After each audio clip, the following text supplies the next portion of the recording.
You're watching, yes, the Yankees Entertainment and Sports Network.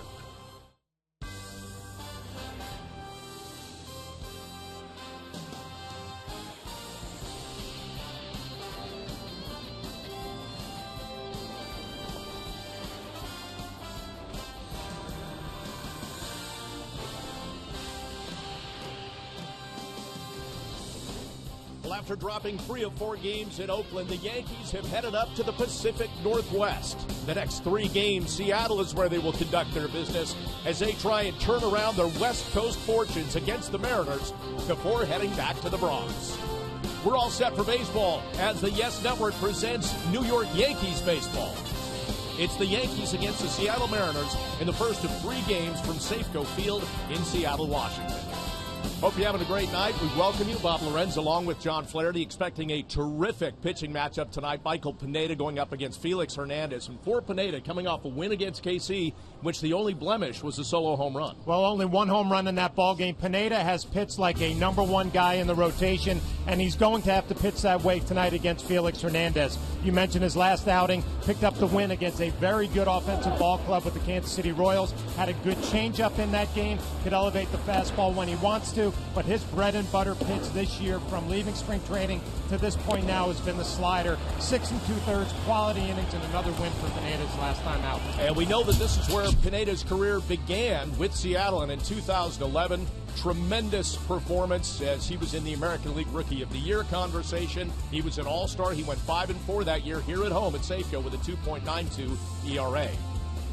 Meantime, for King Felix, I can't think of any more superlatives to pile on this guy, off to an 8-1 start with a 1.91 ERA. Well, there's really not much more to say. The numbers speak for themselves, 8-1. But when you face him, you know you're going to have your hands full. You can argue he is the best pitcher in all of the major leagues, has an outstanding fastball. He can mix in a curveball, but his best pitch is the changeup. He throws it over 30% of the time, coming off a complete game in Tampa Bay, a complete game shutout. A great pitcher was on top of this game this year. And when you look at his numbers in history and since the middle of the 2000s, they're just outstanding. He won the Cy Young Award in 2010.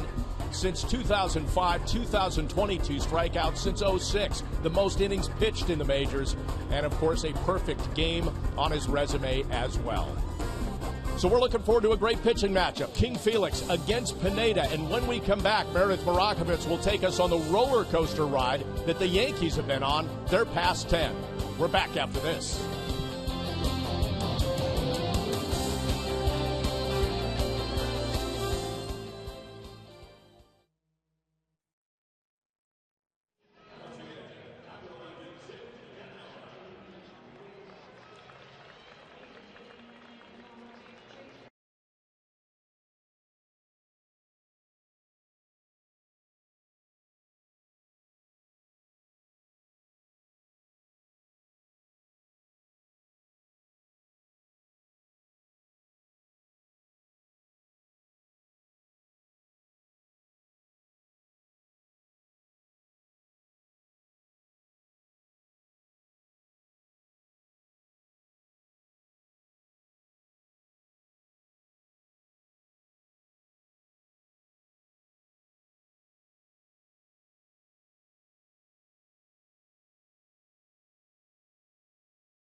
three-game series between the Yankees and the Mariners coming your way in just a few minutes.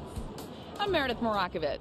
It really has been a roller coaster ride for the Yankees over the last 10 games. They went 4-6 during that span. They managed to get swept by the Texas Rangers. Then they swept the Kansas City Royals, only to lose 3 out of 4 to the lowly A's.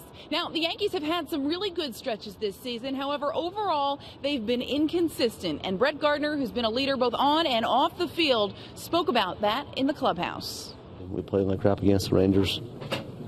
Kansas City may be the best team in baseball. We swept them 3 games and then come here and didn't play too well. So it's frustrating when you're inconsistent, personal level and as a team. And, just keep working hard and keep playing hard, and hopefully good things will happen.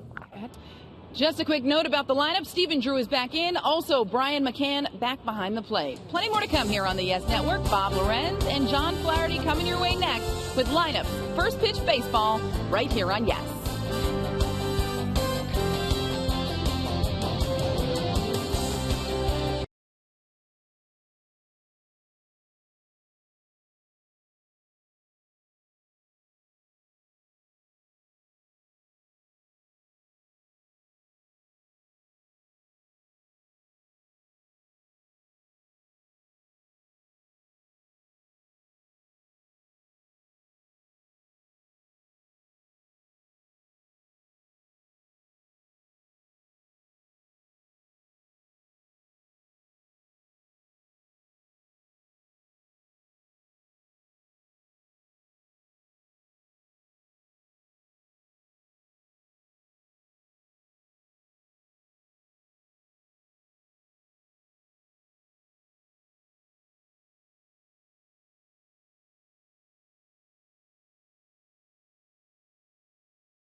Real estate than RE/MAX. By TriStateGMC.com. And by Mohegan Sun. Full of action, full of possibilities, full of life. Well, the Yankees come into this game 26-25, tied with the Tampa Bay Rays for first place in the American League East. The Rays are also on the West Coast, taking on the Angels in Anaheim tonight. Meantime, for the Mariners, they are 2 games under 500 at 24-26, 6.5 games back in the American League West of division-leading Houston. Well, King Felix getting ready to go. Again, 8-1 on the season. A 1.91 ERA, and over his last 5 starts against the Yankees, he has posted a 1.49 ERA. Let's take a look at this Yankee starting lineup presented by Lexus. It starts with Brett Gardner leading off in center field. Chase Headley is the third baseman, batting second. Alex Rodriguez will DH and hit third. Mark Teixeira is at first base, batting cleanup. Brian McCann is the catcher. He bats fifth. Carlos Beltran batting sixth in right field. Didi Gregorius is at short, batting seventh. Stephen Drew's back at second base, batting eighth. And out in left field, it's Ramon Flores rounding out the order.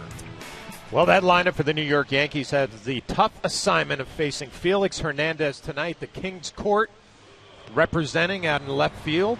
Look at the numbers for Hernandez, and they are all outstanding. 8-1, 1.91 ERA, only 48 hits in just over 70 innings. We'll look at our pitcher scouting report, brought to you by your Tri-Honda dealer. He's got a 15-inning scoreless streak going right now. His last 9 innings against Tampa Bay, a complete game shutout. and throws a changeup a lot. 33.8% of the time he comes at you with a changeup. And all those numbers were so impressive for Hernandez. The Yankees got to look at some numbers here at Safeco Field against Hernandez. 3-3 with a 3.79 ERA. So if the Yankee hitters look at those numbers, maybe not as daunting here at Safeco Field. Now, we documented when we were in Oakland how the Yankees had their troubles at the Coliseum, but the Yankees here at Safeco have won their last 5 games dating back to June of 2013. So we're all set to go from Seattle, game 1 of a 3-game series as Brett Gardner steps into the box. Gardner comes in at .274 with 4 home runs and 21 runs batted in.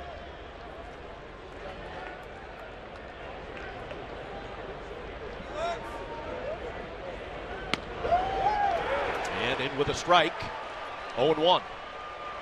How much of a challenge Flash is not only facing Felix Hernandez, but also knowing that after the first and second inning yesterday when you threatened against Jesse Chavez, he got into a rhythm and kind of shut you down. I think the Yankees just going through one of those runs right now where you're facing some good pitching. Chavez yesterday, shutout.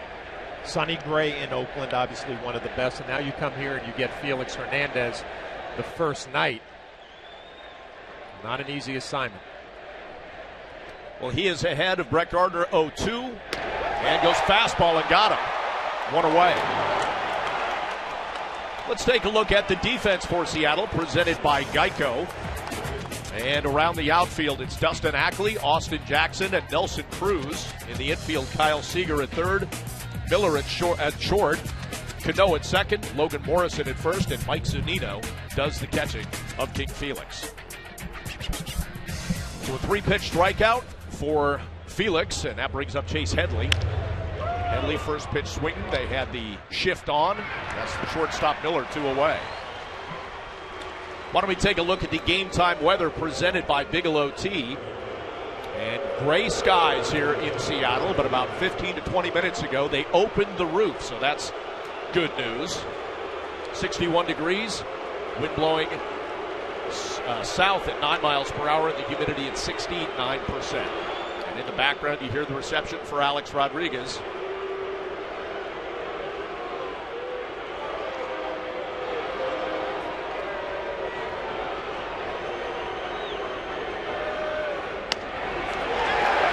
A-Rod, of course, began his career here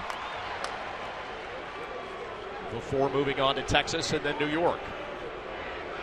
Comes in on a 10-game hitting streak, for which he's batting .405.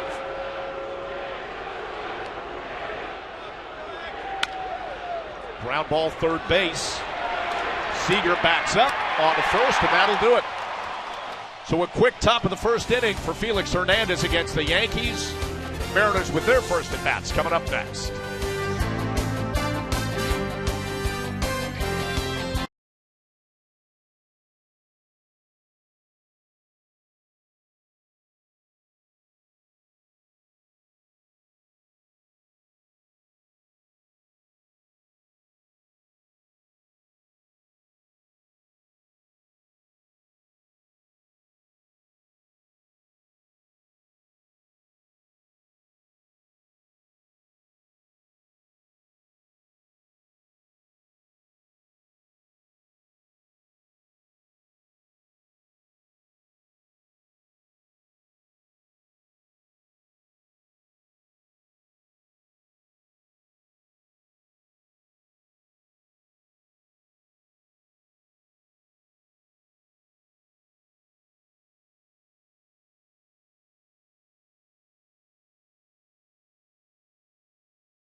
The starting lineup that he will face.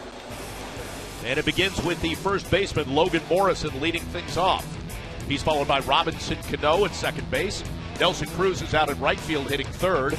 Kyle Seager hits cleanup and plays third base. Seth Smith is the DH tonight. Austin Jackson is in center field batting sixth. Brad Miller's at short batting seventh.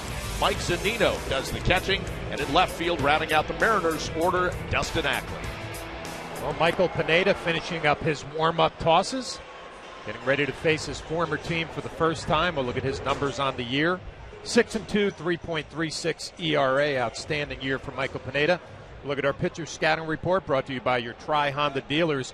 And back where it all began, signed as a free agent with the Mariners in 2005. And the one negative number for Pineda, his road ERA 4.62.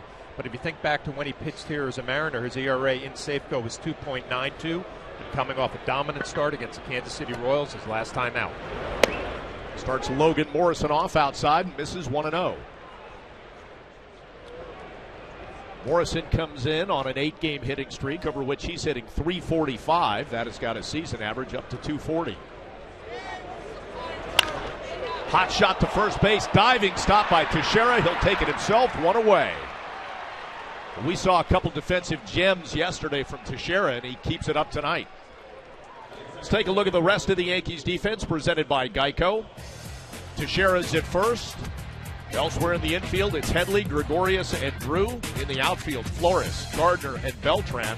And Brian McCann does the catching. A great play by Mark Teixeira laying out to his left, and you think about facing Felix Hernandez. Every defensive play so critical. That would have been an easy double. And that brings up Robinson Cano, who has struggled this year, hitting .251, just 2 homers and 16 runs batted in. Well, you can talk about this entire Mariner club and say that they have struggled. He drives that one to center field. Brett Gardner's there, 2 away. Everybody except Nelson Cruz having a big year, and the Mariners just having trouble scoring runs consistently. They hit the ball out of the ballpark, but having a tough time getting the big hits. Well, Cruz is the only Mariner in double digits as far as home runs go for Lloyd McClendon's ball club. And for Cano, his second homer of the season came May 30th against Cleveland, and that ended a string of 171 plate appearances without a home run for Cano. Well, here's Nelson Cruz. No problem hitting the ball out of the park. 18 homers and 38 runs batted in. Those 18 home runs lead the majors. Well, it's pretty simple for the Yankees when you come here to Seattle and you go through this lineup. Nelson Cruz, the one player you cannot let beat you. Nice breaking ball in for a strike, 1-1. Take a look at the home run leaders. He is now, Bryce Harper is tied hit with 18, and then Todd Frazier of the Reds with 16. Big swing and a miss right there. Pineda's ahead 1-2. We wondered how Michael Pineda would react coming back to Seattle, facing his teammate Felix Hernandez, and he looks comfortable here in the first inning. A couple of quick outs. Good slider right there to Nelson Cruz. It's a pitch up, and Nelson just takes it the other way out into right field for a 2-out base hit. Well, when you look at Nelson Cruz and the numbers that he has, the 18 home runs jump out at you, but the batting average over .330. The only way to do that is to use the whole field. Brian McCann wants it up and in, and not a bad pitch. You just give Cruz credit, stays on top, shoots it the other way.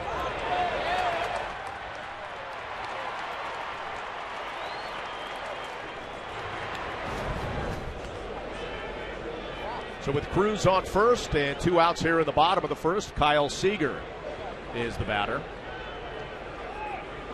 Seager's at .272, 9 home runs, 29 runs batted in. Those 9 home runs closest on the team to Cruz. Nobody else has cracked double digits. First pitch strike to Seager. The Mariners offensively can hit some home runs. They do not run that much, only 22 steals as a club. 10th in the American League. They are all about swinging for the fences. Seager's had a good little run against the Yankees in recent history. Over his last 10, hitting .368 with 2 doubles, 2 triples, and a homer. That one lifted out to left center field. Flores and Gardner are there. And Flores will have it, and that will do it. So a 2-out base hit and nothing else for the Mariners against Michael Pineda. We're headed to the top of the second, scoreless in Seattle.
Toyota is the official hybrid vehicle of the Yankees. We've asked you if you could match any two starting pitchers in Major League Baseball today against each other, who would it be and why? And Nick M538 said King Felix versus Kershaw. Their talent and passion for the game shows on the mound. It would be a 1-0 type game. Follow Yes Network and tweet us your responses using the hashtag Yankees Camry Hybrid to keep the conversation going. Before I even saw that answer, that's the matchup I was thinking about. You know, and I'm actually thinking a guy, Dallas Keuchel in Houston, who's actually having a great year, kind of flying under the radar. But you're right, you can't go wrong with that Kershaw-Hernandez matchup. It's the 4, 5, 6 hitters here in the top of the second, facing Felix Hernandez, Mark Teixeira, Brian McCann, and Carlos Beltran. Swing and a miss there, and Teixeira's down 0-2. Hernandez had a 6-pitch top of the first.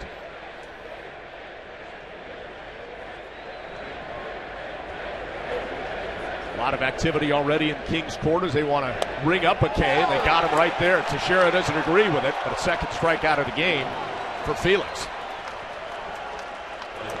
Well, whenever you face a pitcher like Felix Hernandez who's having one of those magical years, you just pay attention early to see what kind of stuff he has. Obviously 4 in a row, couple of strikeouts. Catches Mark Teixeira looking on the outside corner. Looks like Hernandez has his good stuff. That'll bring up Brian McCann at 253, 8 homers and 33 runs batted in. He pinch hit yesterday and saw his 8-game hitting streak come to an end.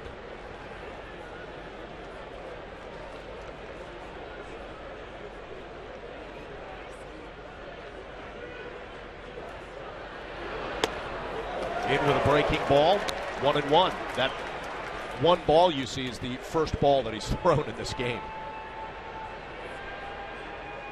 Well, you mentioned Brian McCann swinging a hot bat lately, and he mentioned he's kind of smoothed out his mechanics a little bit. Chases one out of the zone, 1-2.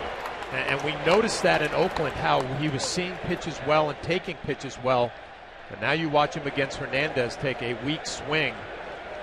Is the King's Court getting excited again? Can't get him to bite on that breaking ball, 2-2.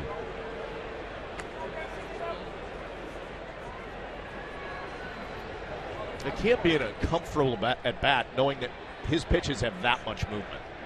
Well, when you break it down, he throws his fastball under 50% of the time, which is a very low number for a starting pitcher. Those breaking ball there and got him. 2 away. And the reason he doesn't need to throw it as much as maybe some other guys, he's got an outstanding curveball. Brian McCann gets a look at it, a little 12-6 action. And his changeup is one of the best in the game.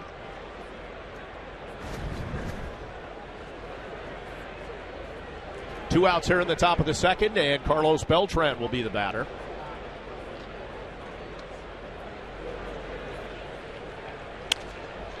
First pitch swinging into foul territory. Kyle Seager near the wall. Did he get it? Got it. Well, the ball stayed in, and Seager with a nice backhanded catch, and that will do it here in the top half of the second inning. Another 1-2-3 inning. 2 strikeouts in this catch by Seager. We're headed to the bottom of the second.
Brought to you by Montefiore Medical Center, Inspired Medicine. The Mariners with a couple starting pitchers on the disabled list. Hisashi Iwakuma has a strained lat muscle, and James Paxton has a strained tendon in his finger. So up until just an hour ago, we hadn't heard who the starting pitcher for tomorrow's ball game would be for the Mariners. For the Yanks, it'll be CC Sabathia. So they're missing it. They're 2 and they're 3. One of the reasons they're at 24 and 26, but the pitching otherwise has been very good. Scoreless in the bottom of the second. Michael Pineda will face the 5, 6, 7 hitters in the Mariners lineup. Seth Smith is the DH. He comes in on an 8-game hitting streak.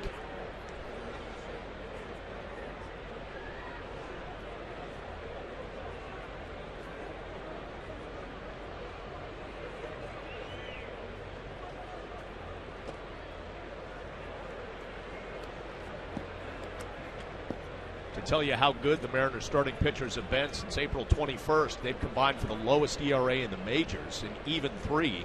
That's just ahead of the Rays and the Angels.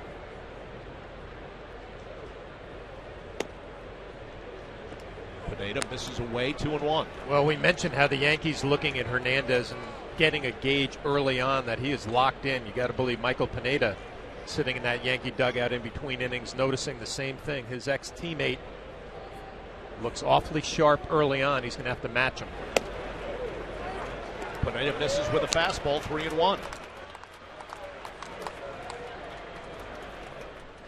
One thing about Pineda this season, he's really tightened it up as far as command goes because he does not walk a lot of hitters. Walked just one batter in each of his last 2 starts. It's behind 3-1 to Smith. Chopper foul, and the count goes full.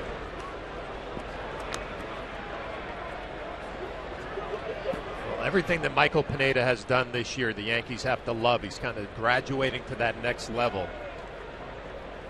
First 2 months have been very, very solid, but here's the next test. Can you go out there against a guy like Felix Hernandez, best pitchers in the game, who looks like he's locked in early on, and match him 0 for 0? Great off-speed pitch there, and he got him one away. Well, you mentioned, Bob, that he does not walk too many. He comes back from a hitter's count 3-1, and on a full count drops a nice slider in there to get the swing and the miss. You could talk about Hernandez looking locked in early on. Michael Pineda looks like he has his good stuff as well. And in his time here, Pineda credits Hernandez with really taking him under his wing, showing him just the little things about where to drive, which bus to get on, which place to shop, where to eat, that kind of thing. How to be a big leaguer. Yeah, basically when you come up, you don't really know anything. Showed him the ropes. Tried to help him with a changeup, which is obviously Hernandez's best pitch.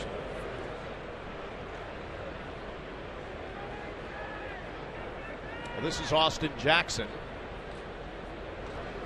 Jackson spent a little time on the DL this season with a sprained right ankle. Flare out to right field. And that will drop fair, and Jackson is aboard.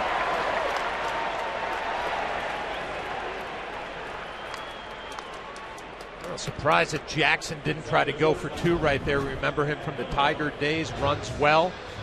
Will cutter right off the end of the bat, just drops it in the perfect location. Still might be dealing with that ankle because I thought he had a good chance to get to second. Didn't look like he was running as well as we have seen in the past, and he's going to settle for that base hit.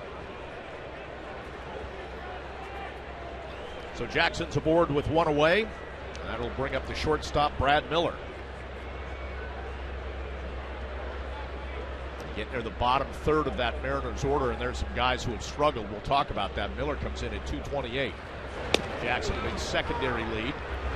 Pineda in with a strike.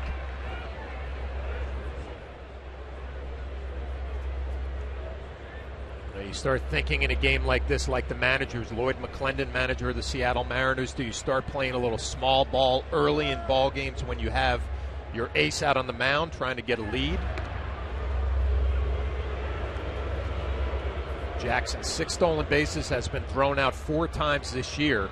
He's not running as well as he has in the past.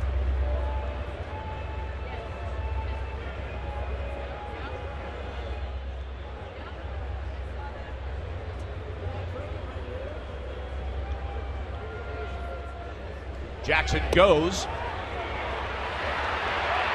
Good throw by McCann, got him.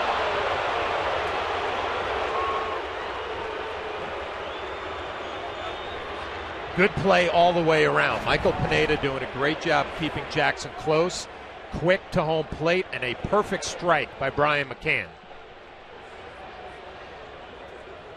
Gregorius straddling the bag, straight down with the glove. That's textbook right there. So 2 away, and the 1-1 pitch to Miller. Good pitch there, swing and a miss. 1-2.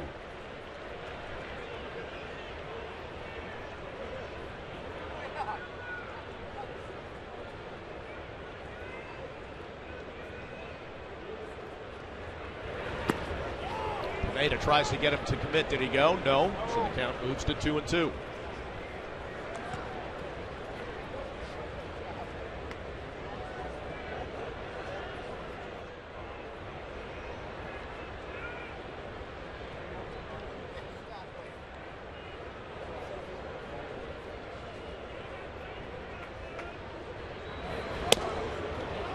This is away, 3-2.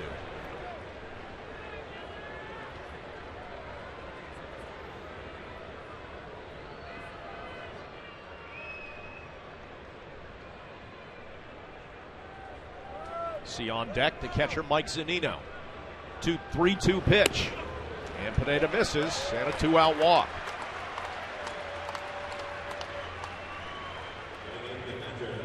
So unusual when you see Michael Pineda walk somebody. Only his 6th walk of the season, which is an incredibly low number.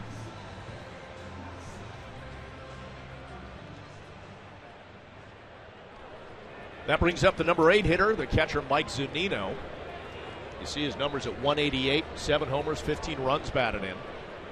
He's been trying to dig himself out of an offensive hole all season long. His first 29 games batted just 159. So he's picked things up over the past few weeks. That's a foul ball.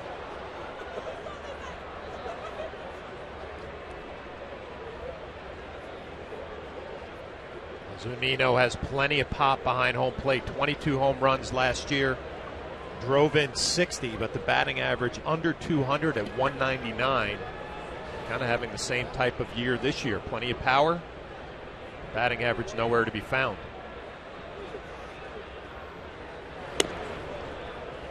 Pineda misses away, 1-1. I mentioned the bottom third. Miller's at 228, Zunino at 188, Dustin Ackley at 188. So 3 guys who have struggled to put it together offensively all season long.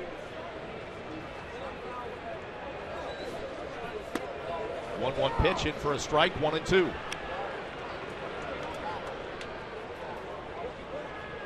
56 strikeouts already for Zunino, so he's got to do a better job tightening it up, trying to put the ball in play.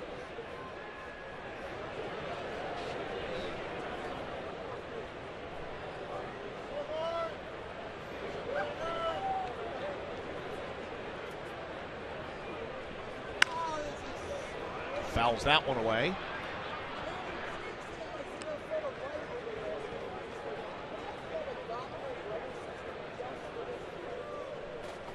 You see a light rain starting to fall here in Seattle.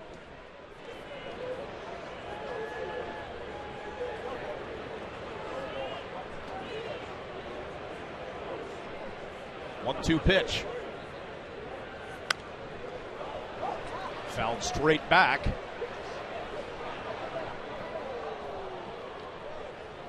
That was probably 20 feet away from us. This this booth is like a magnet for foul balls, isn't it? Well, it's not even just this booth. Yesterday in Oakland, we took a shot in our booth. Foul ball came straight back. But I'm thinking a little bit more about why did they move the roof away from covering the field today. It was covering the field all during batting practice. You would think that with all the forecasts that they have, Pineda missing away, 2-2. Now, I don't know a whole lot about Seattle, but it rains out here quite a bit, doesn't it? Pretty sure that's one of the reasons why they put a roof on. Anyway, they are starting to close the roof. So it'll take just a few minutes here in Seattle.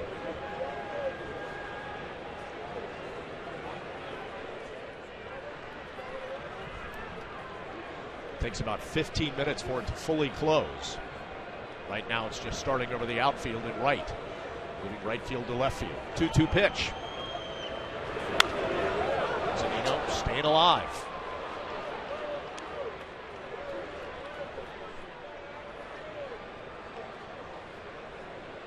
An incredible feat of engineering.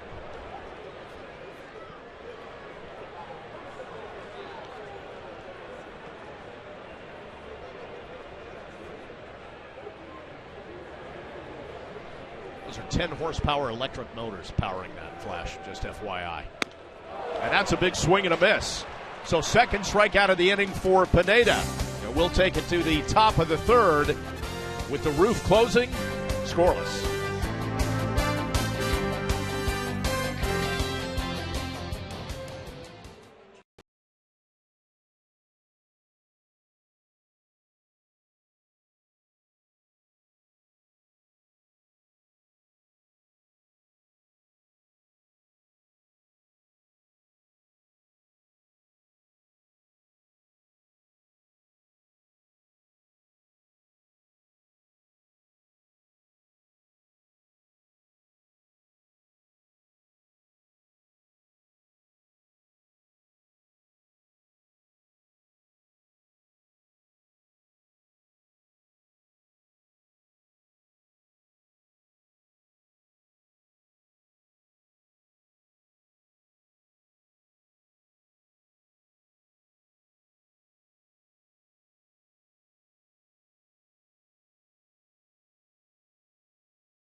Is in the American League. A lot of people thought they would be right in the hunt for that American League West title. They're 6.5 back of the very surprising Houston Astros, who lead the division.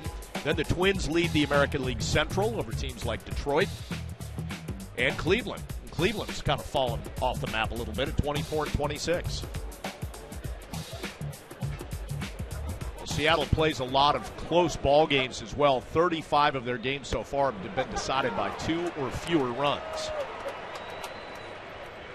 The guy that's on the mound usually doesn't need many runs to get a win. Felix Hernandez has struck out 3 already. He's facing the bottom of the Yankees order, starting with Didi Gregorius. And Gregorius to second base. 1 away. Well, let's take a look at the Mariners team scouting report brought to you by Mohegan Sun. Full of action, full of possibilities, full of life. Well, one of the reasons that they have struggled early on this year, they're only averaging 3.7 runs per game. That is 28th in the major leagues, and they seem to be all or nothing. 62 home runs, and they score runs 47% of the time by the long ball. And really, the guy who came to Seattle, Nelson Cruz, having a great year, 335 with the 18 home runs. But everybody else needs to pick up their game offensively. Here's Stephen Drew back in the starting lineup for the first time in 3 games. First pitch swing, ground ball second base, quickly 2 away. Well, this is bad news all the way around for the New York Yankees. Hernandez looks like he's on top of his game. The pitch count is very low early on, and we're scoreless on our Audi scoreboard. Obviously, when you get a number 1 type guy like this, you try to get that pitch count elevated, get him out of the game, get into the bullpen. Only 17 pitches to this point. Third major league game and third major league start for Ramon Flores, batting ninth tonight.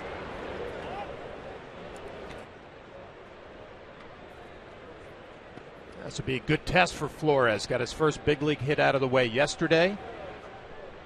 I'm pretty sure in the International League AAA you're not seeing guys with Hernandez and his ability. With that kind of stuff right there, just drops a curveball on him, 1-1. You can say this about Flores. From the first time we saw him in spring training, he does not look intimidated, takes a good look at a curveball for a strike. And a ground ball to short. Miller backhands and on to first and got him. So King Felix has retired the Yankees in order all 3 innings. We'll head to the bottom of the third, scoreless.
Private school and youth sports camps in Bradenton, Florida.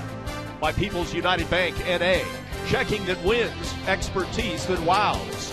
And by your Tri-Honda dealers, hurry to your local Tri-Honda dealer for great deals on the 2015 models. Well, the roof is nearly closed here now in Seattle. Enough steel in that baby to build a 55-story skyscraper. You seem dazzled by that fact. An interesting, fun fact. I like that. Bottom of the third, it's the 9-1-2 hitters for Michael Pineda. Dustin Ackley leading things off here, and Pineda starts him off with ball 1.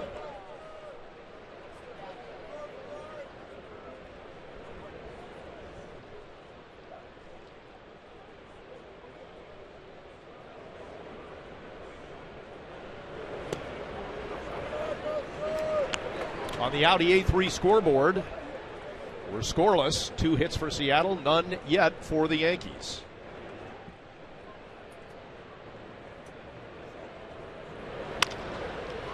Ground ball, second base.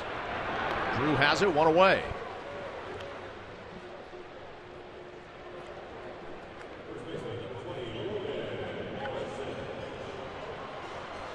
Got Stephen Drew getting a first start here in the last 3 games. Joe Girardi put Jose Pirela in there, and tonight, Seattle, there's King Felix. Go get him. Well, a lot of talk about Stephen Drew, and he was going to take a couple of days off and get a lot of work in the cage and try to get his offensive game figured out. And, that my first thought is, well, that should be happening every day anyway. Big leaguers go through their routine, work on their craft in the cage. But you're right, the reward after a few days off is King Felix, who looks like he's on top of his game. Logan Morrison grounded to Mark Teixeira in his first at bat. Terrific defensive play by Tex on that one. We were just in Oakland where you play the A's, and their leadoff hitter Billy Burns had a great series. And we already talked about what prototypical leadoff guy. Now you see Logan Morrison, first baseman, leading off for the Seattle Mariners.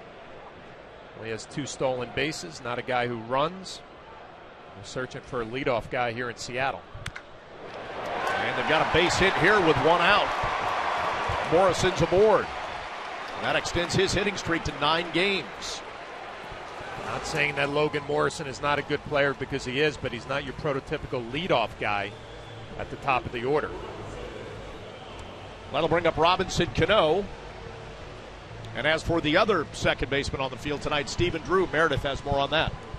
Well, Flash, you were just talking about him taking some extra reps in the cage. Joe Girardi was asked, when you're struggling the way he's been struggling to start the season, whether or not it was mental or mechanical. And Joe Girardi said it's always a little bit mechanical when you're struggling like that. It is tough. But what he was working on specifically was his path to the baseball, and that's what he was working with the hitting coach with in that cage, taking the extra reps, hoping that that would help him as he comes out here today. But obviously, King Felix on the mound, not an easy task for him to come back. Cano to second base. Drew will try and start the double play. They got 1, and there you go. They have it. So a double play to help Pineda get out of things here in the bottom of the 3rd. We go to the 4th, scoreless in Seattle.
Leads the U.S. women's national team against the best teams in the world in search of their 3rd World Cup title.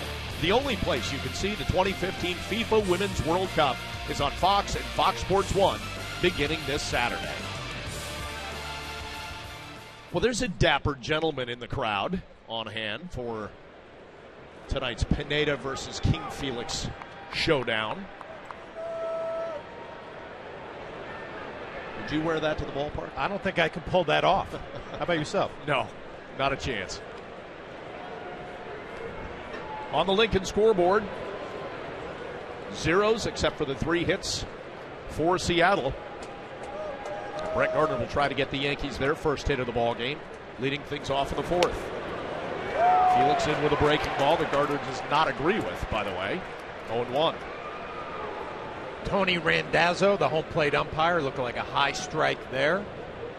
See Brett Gardner's numbers on the season, but pretty good numbers against Hernandez. Batting average .333 coming into this game against him. A little flare to left, and the Yankees have their first base hit and first base runner. There you go. Brett adding to those numbers against Hernandez right off the end of the bat, just flipping it the other way. You got to believe his speed game has to come into play here this inning. Leadoff runner on. You're not going to get too many big swings against the King.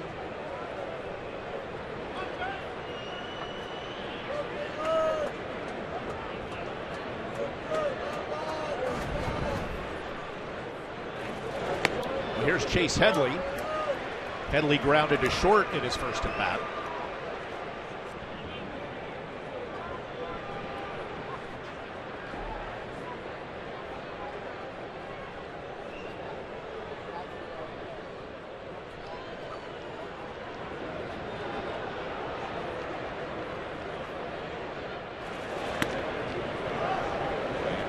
misses 1-1. See Hernandez looking back at the mound, checking out his cleats. Doesn't look comfortable here in the fourth inning for some reason, having trouble with the mound. A little chunked up there. The rain probably having a bit of an impact, but the roof is closed now.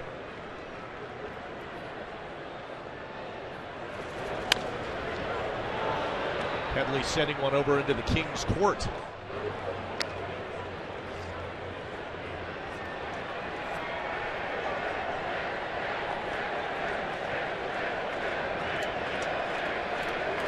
Bob, I'm up here thinking, how are the Yankees going to be able to beat Felix Hernandez? They were shut out yesterday in Oakland.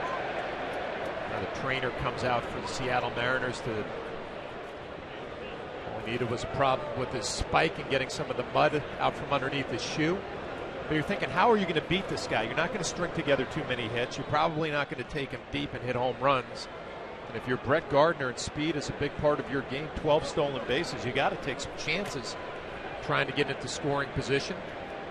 I don't think of Zunino behind the plate as a gold glove type catcher with a strong throwing arm, more of an offensive player with some power.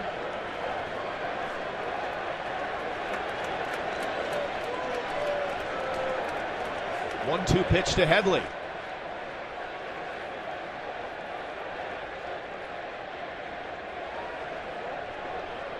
Felix takes a little extra time, keeping an eye on Gardner there, so time is called.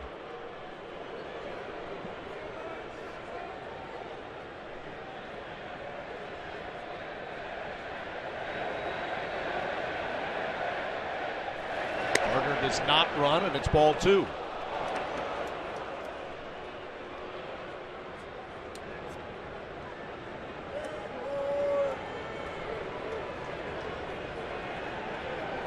So easy to say and so hard to do when you say make a pitcher like King Felix work. You can occasionally do that. The Red Sox about 4 starts ago got 4 runs off of it. Headley fouls that one away over by the Mariners dugout.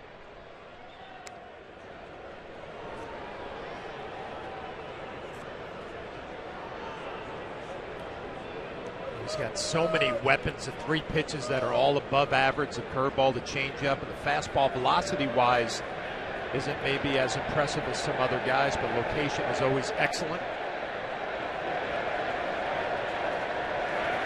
Gardner stays put again. The pitch is away, 3-2.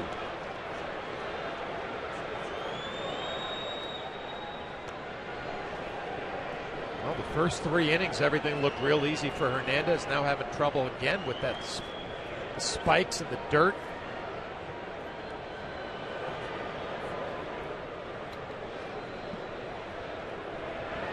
Brett Gardner, I have to run right here. I mean, you've seen the move down the hill a few times. Got to take a chance, try to get yourself in the scoring position. The shift is on. Gardner does run, and Headley out to center field. And a base hit, and Gardner will move to third. So Gardner on the move, pays off for the Yankees, first and third, nobody out. Well, Brett Gardner did the right thing, too. If Austin Jackson makes a great play in center field, you're going to be doubled up. He's on the move, on the pitch. A little soft liner to center field. If Jackson can make that play, it's going to be a double play easy. Brett Gardner takes a chance and is rewarded now on third base. First and third, nobody out. Mentioned Alex Rodriguez came into this one on a 10-game hitting streak. In the month of May, he batted .316 with 6 home runs.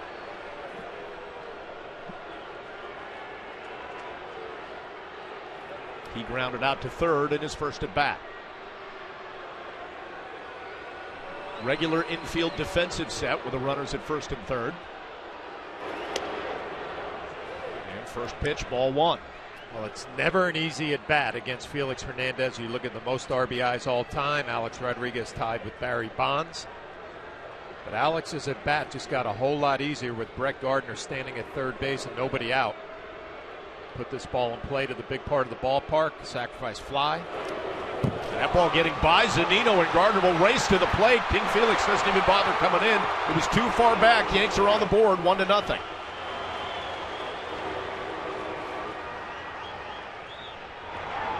And as easy as it looked for 3 innings, Hernandez struggling a little bit here. A changeup in the dirt.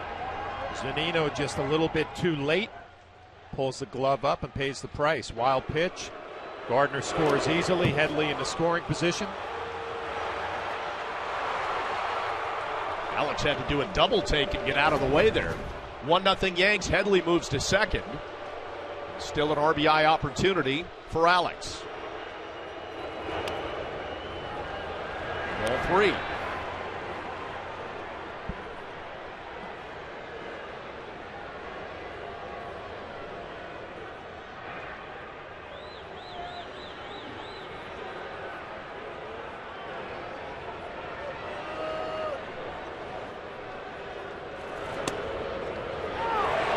Decides not to swing. Thought he saw ball 4. Well, I've seen a couple of Yankees not real happy with the strike zone. Home plate umpire Tony Randazzo. It's a 3-0 fastball. Looked like Hernandez pitching around Alex Rodriguez. Gets the low strike called. See what he comes with here, 3-1. I'd expect a changeup if I'm Alex Rodriguez.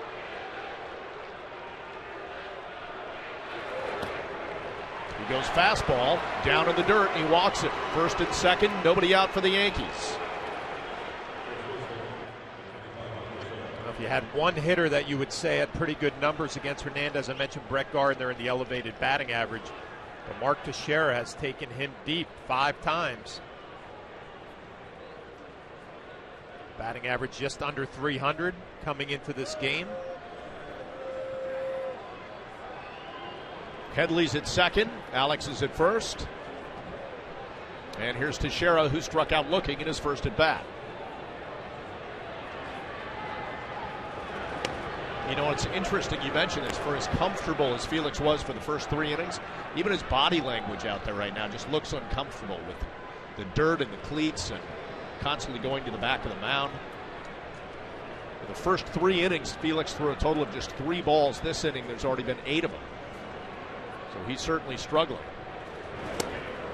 Teixeira, swing and a miss, 1-1. I mean, could it be something as simple as he's not used to there being some mud on the mound here in Seattle with the roof that is usually closed? That's all we've seen this inning, going to try to get the dirt out from underneath the spikes. You're right, body language doesn't look real comfortable.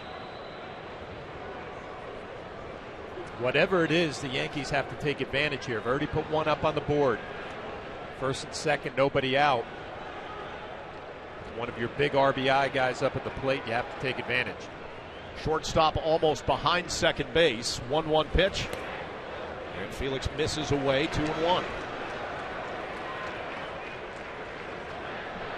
You see their history. Teixeira's hit Felix at a .292 clip, 19 hits and 65 at bats, including, as Flash said, 5 home runs.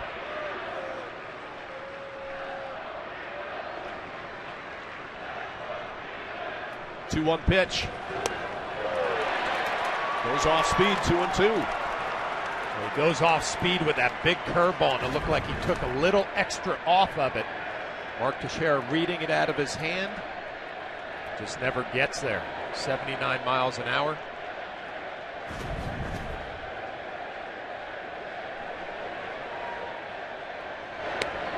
Two-two pitch, misses outside with a fastball, 3-2.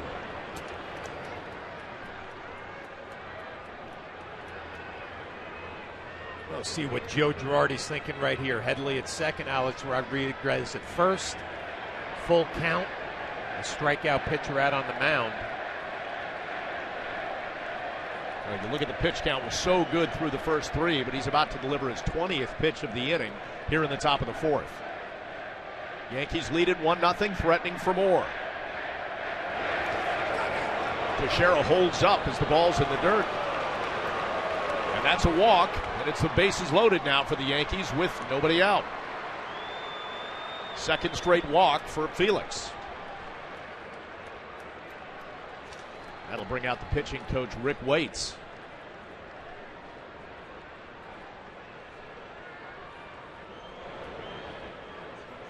He just continues to have problems with his cleats there and all the dirt clotted up in him. Oh, nice trip to the mound by the pitching coach here, just giving him a little bit of a break.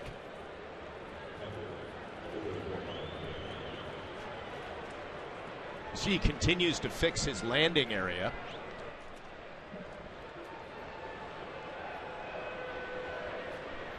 So the next pitch that he throws will match his total for the first 3 innings. Yankees up 1-0 and looking for more. Bases loaded, and Brian McCann the batter. And McCann lets it ball 1. You know, if you're the Yankees, you're not going to get too many opportunities like this again the rest of the way. At least you don't expect to. You have to take advantage here. Bases loaded, nobody out. One of your hottest hitters at the plate.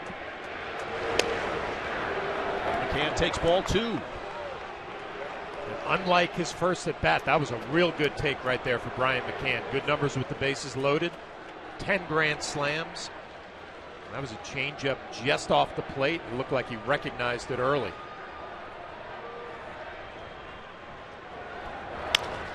McCann ground ball second base. They will get the double play, but another run will score as Headley touches the plate. It's 2-0. Well, you're going to be disappointed if you're Brian McCann. You're in a good count to hit, 2-0. Hernandez just makes the pitch. A little sinker down and away. Pretty routine 4-6-3 double play. The Yankees add another run. A little bit of movement down and away, and he gets Brian McCann do exactly what he wanted to. A little ground ball to Robbie Cano. Rodriguez is on third now with 2 away, and here's Carlos Beltran, who popped up in foul territory to the third baseman Kyle Seager in his first at bat. We've talked a lot about Beltran picking it up. His batting average was 136 points higher in the month of May than it was in April. Jumped in from 162 to 298. That's helped raise his season batting average up to 241.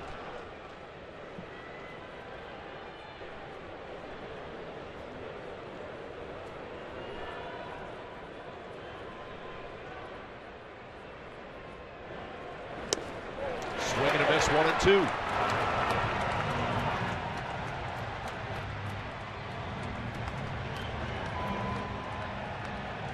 Also hit all 4 of his home runs in the month of May. Had that good stretch of a 15-game hitting streak. And trying to get something going here and get another run on the board for the Yanks. Felix missing way outside, 2-2. Hernandez, like a bunch of the great ones, they save a little bit when they need it. A little extra on that fastball at 93. They're pitching about 90, 91 tonight. 2-2 pitch. Takes him off that and misses down in the dirt, 3-2.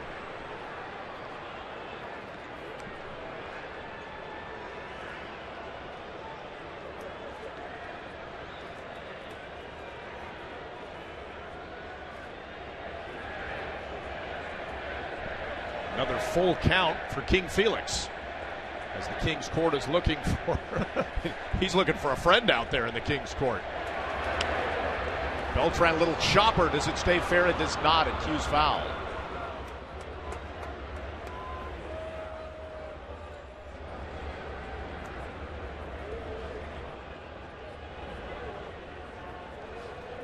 It's like a lone wolf out there. Doesn't look real happy. His club just put 2 runs on the board. He should be celebrating out there. Right in the middle of the masses. The King's Court wants a 5th strikeout on the night for Felix. 3-2 pitch to Beltran. Breaking ball misses. 3rd walk of the inning for Felix. And the Yankees keep things alive here in the 4th.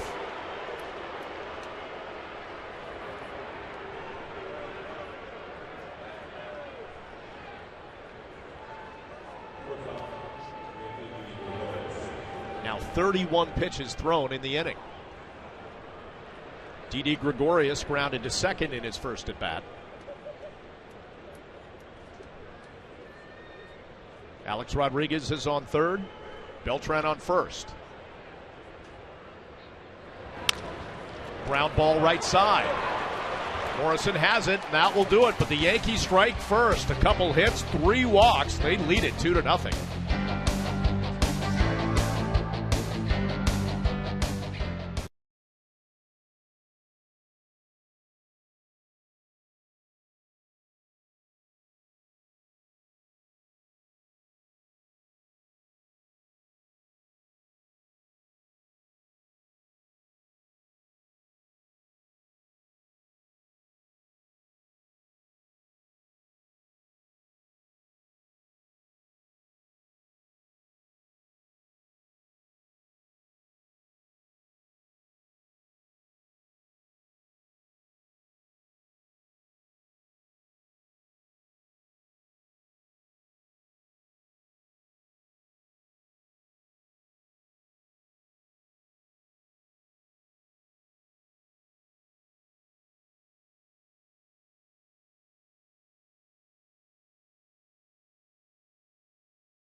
City of brotherly love for a matchup with the Philadelphia Union. Watch New York City FC presented by Etihad Airways Saturday night at 7 right here on Yes. We're back in the home of the Sounders. Seattle Sounders play right next door. It is 2-0 Yankees as we head to the bottom of the 4th. Michael Pineda spotted to a 2-run lead, a couple hits, 3 walks in that last inning. They got to Felix Hernandez, 2-0 on the Lincoln scoreboard. You're Michael Pineda and Brian McCann behind the plate. You have to treat this game like you have 2 runs, and that's probably all you're going to get. Obviously, the Yankees would love to add on against Felix Hernandez. With these 2 guys now going to work, you got to be thinking that's all we're going to get tonight. We got to hold them. This is a guy who can get you a run back in a hurry, Nelson Cruz, with those 18 home runs. He had a little single to right in the first. They play him to pull with Stephen Drew on the shortstop side of second base. Well, big part of the conversation with Nelson Cruz when he signed with the Seattle Mariners. It'd be a whole lot tougher to hit home runs here in Seattle than it was Camden Yards in Baltimore. 18 home runs already. I only think 4 of them were hit here at Safeco, 14 on the road. Still off to a great start.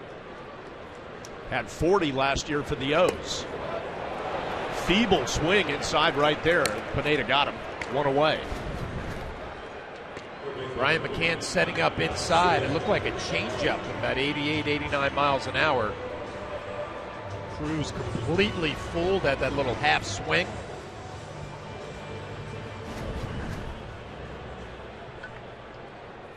Third strikeout of the night for Michael Pineda. And now the number 4 hitter, Kyle Seager. He flew out to left field in his first at bat.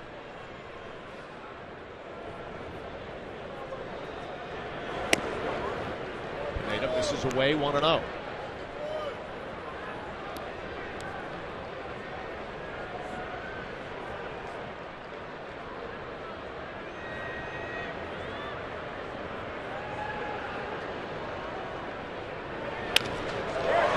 Shot right side. Drew was out on the outfield grass, but it's over his head. 1 out base hit for Kyle Seager.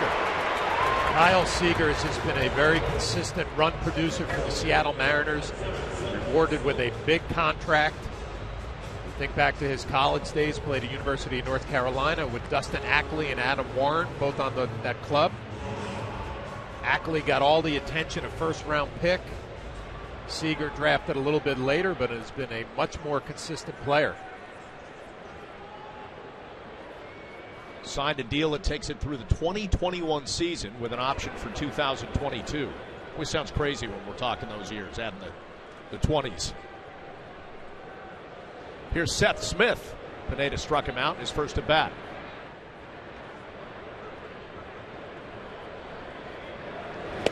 Swing and a miss, strike one.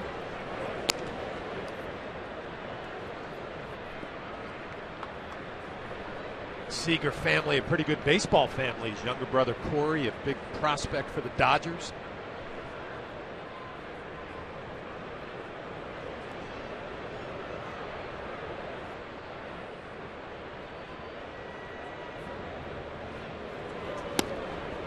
And Pineda in with a strike, 0-2.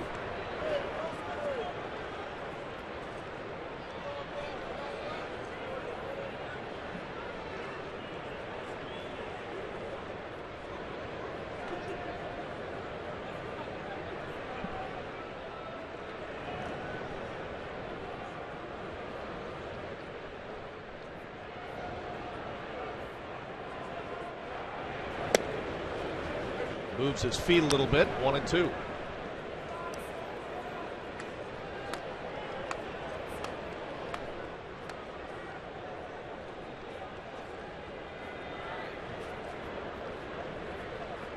Mentioned Smith has an 8-game hitting streak. Over that span, he's raised his season average to 261. 1-2 pitch, but Pineda checks Seager at first.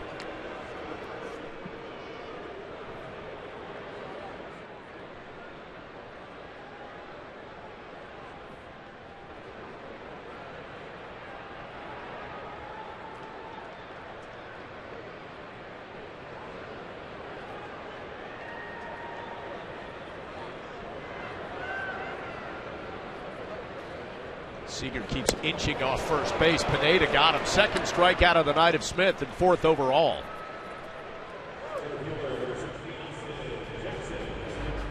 Well, Smith, who has that hitting streak that you're talking about, having a tough time with Pineda. A big reason why. That slider down and in. Comes out of his hand looking like a fastball and just disappears. With 2 away, here's Austin Jackson. Has one of the 3 hits that the Mariners have off Pineda tonight. He singled but was caught stealing in the second. Pineda starts him off with strike one.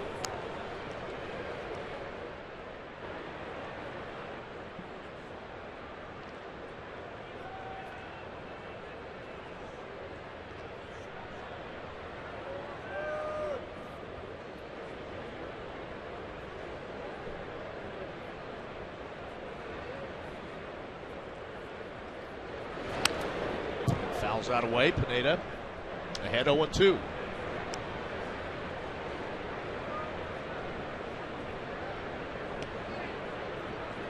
Well, you watch Pineda, looks like he has everything going on. 94 on the fastball with a little cut at the end. Slider has been excellent. Good changeup to Nelson Cruz. So all the attention that Felix Hernandez is getting this year, and rightfully so, Michael Pineda looks like he's on top of his game as well.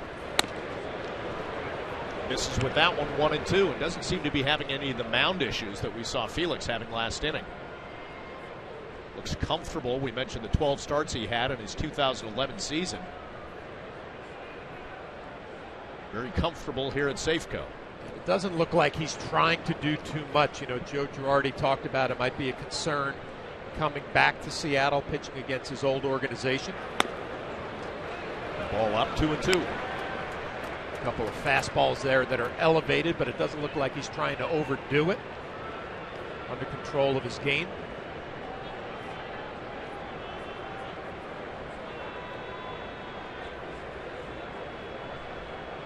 He's got a nice, easy pace so far in this ballgame. Got a 2-0 lead. Here comes a 2-2 pitch to Jackson. And in with a strike. So Tony Randazzo, apparently an equal opportunity offender for both teams. At least that's the way they view it. Another strikeout for Pineda there.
They have been since this change in the inning.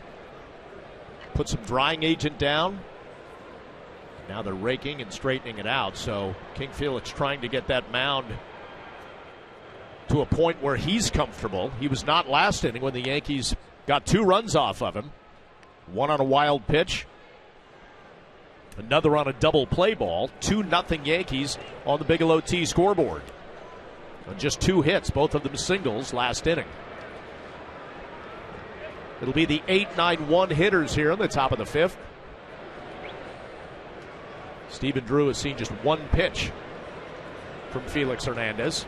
He grounded it to second base.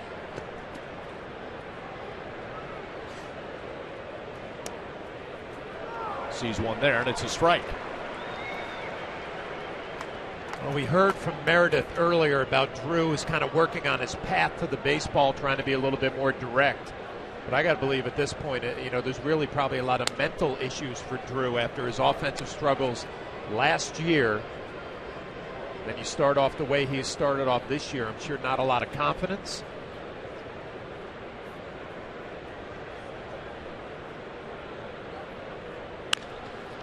Grounds that one foul.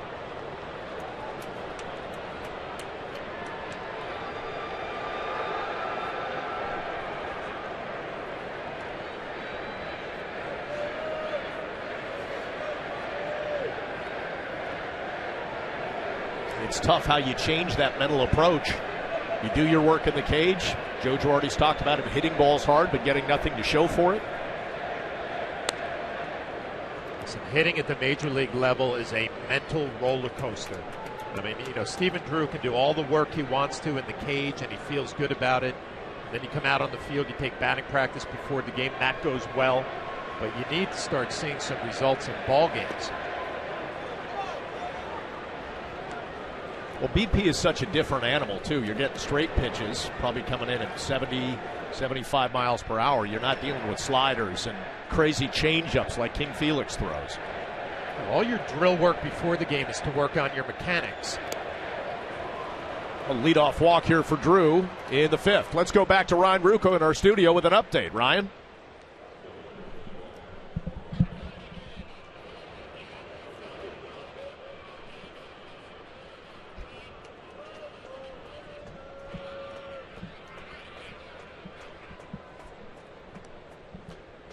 All right, Ryan, thank you. A leadoff walk here in the top of the 5th. Felix has walked 3 of the last 6 batters that he has faced. Here's Ramon Flores, who grounded to short in his first at bat.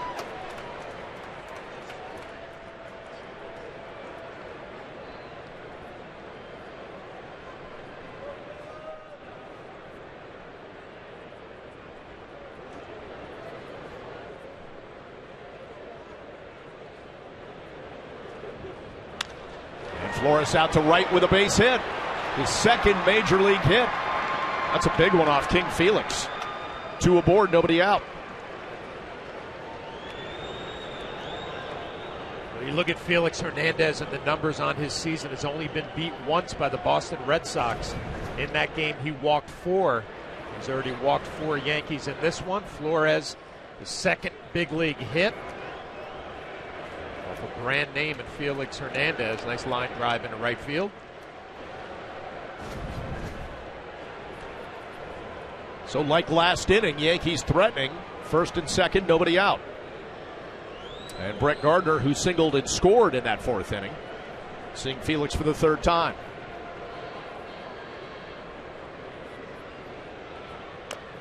Tries to lay down a bunt, fouls it off. This is so nice for Joe Girardi right here when you can get some production from the bottom of your lineup. Drew walks, Flores a base hit. Now you have the top of the order. You can do so many things. Brett Gardner could bunt. You could play a little hit and run. Good numbers with runners in scoring position, 323.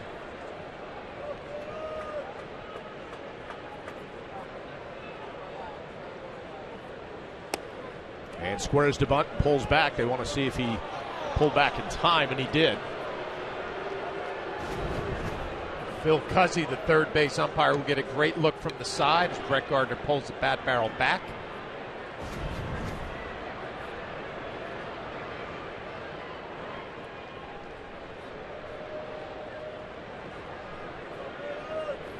One pitch, squares again, and again pulls him back. 2-1. It's Joe Girardi going through the signs. Brett Gardner is in the driver's seat right now. He's offered to bunt a couple of times. Here's Zunino behind the plate. The catcher, Felix Hernandez, out on the mound. Try to sneak a fastball in there to Brett Gardner, thinking he's going to bunt, and he could jump him right here. Full swing this time, down the line, but foul. That's exactly what Brett tried to do. Got a fastball at 91. The problem, had a little bit of movement down and away. I like Brett Gardner's attitude right there. Show bunt a few times, then try to take one big swing.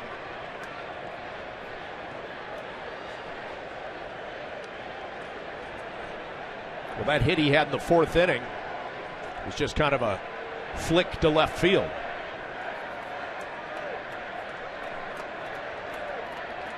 First and second, nobody out here in the top of the fifth. And a 2-2 pitch coming up to Brett Gardner. Breaking ball, fouls it off.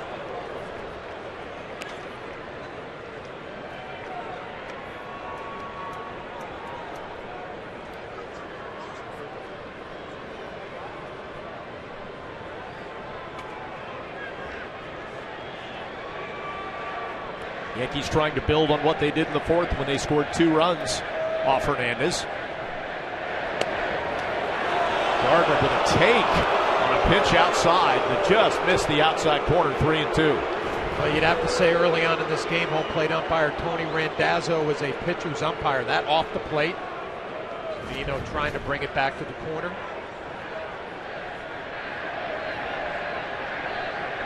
Three-2 pitch to Gardner. And did he hold? He did. So the bases are loaded.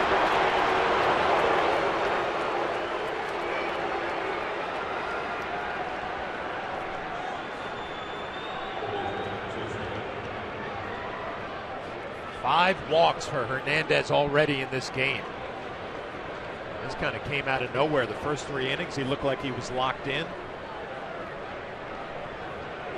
Another great opportunity here in the fifth for the Yankees. Second straight inning, they've had the bases loaded, nobody out. Chase Headley out to left field. The runner will tag and score. Stephen Drew is in, and the Yankees lead it 3-0. Sac fly and an RBI for Chase Headley. Well, Felix Hernandez is going to give you some opportunities by walking 5 in a ball game. You have to take advantage. And Headley does just that. Pitch out over the plate, drive it the other way, easy sac fly, and the Yankees adding on.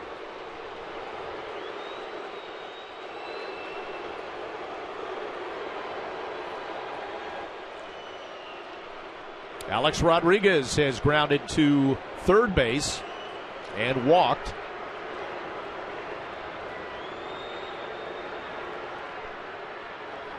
He's got Flores at second and Gardner on first. Speed on the bases if he can find a gap in the outfield.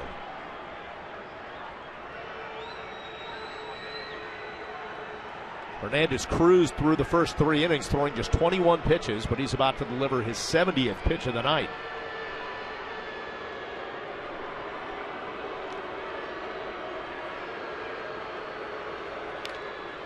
Ground ball does get into left field. Flores will be held up. So the Yankees will have bases loaded after that single by Alex Rodriguez, 1 away. Hernandez thinking about a double play ground ball. Alex Rodriguez finds a hole. A little surprised third base coach Joe Espada did not send Flores. We saw Dustin Ackley and his throwing arm on the sac fly. It is below average. We'll get a great look at it. A little ground ball between third and short. Flores coming up. He's right at the bag when Ackley gets the ball. Doesn't have a strong throwing arm. sure Mark Teixeira coming up at the plate had a lot to do with what Joe Espada was thinking. Middle of the lineup guy who has good numbers against Hernandez. Teixeira struck out looking and walked. Austin Jackson playing more towards right field. And Felix misses with a breaking ball, 1-0.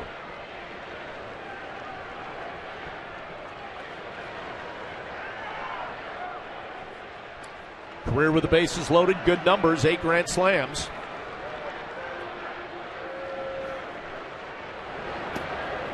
One-0 pitch, misses down low, 2-0.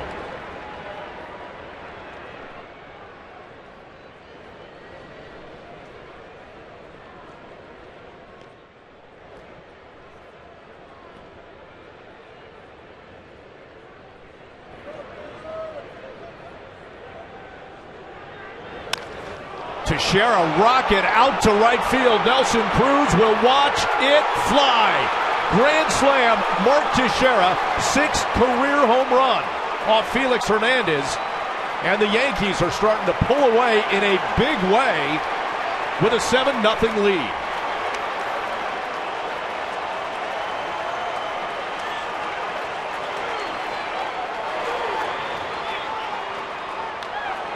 Well, you can see how excited the Yankees are, and Mark Teixeira coming into this game. 5 career home runs against Hernandez. This came out of nowhere. The first 3 innings he was cruising. Now all of a sudden the Yankees put 7 on the board.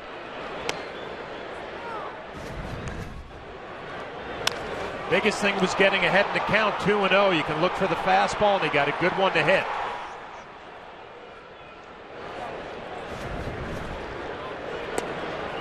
Swing and a miss there for McCann. Behind in the count, 0-2.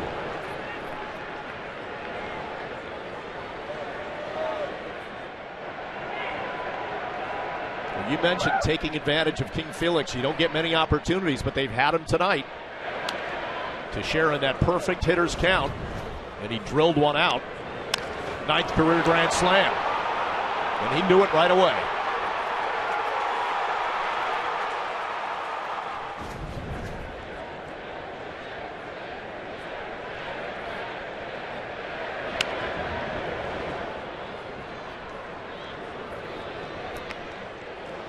Mentioned Michael Pineda and Brian McCann had to treat this game like it was going to be a 2-0 ball game with the 2 runs that they got in the 4th inning. Now the Yankees blowing it open here in the 5th.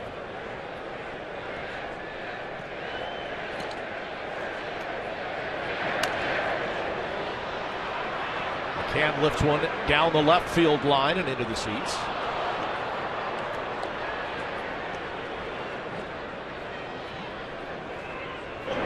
Michael Guape is up in the bullpen.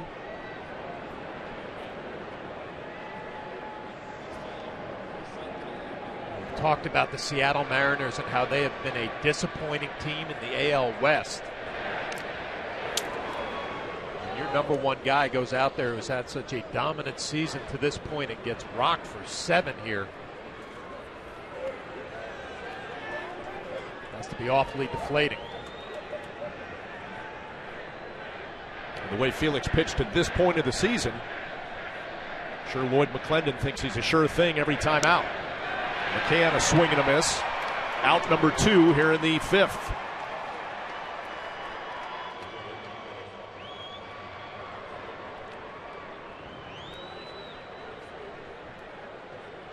And that'll bring up Carlos Beltran, who's popped up and walked.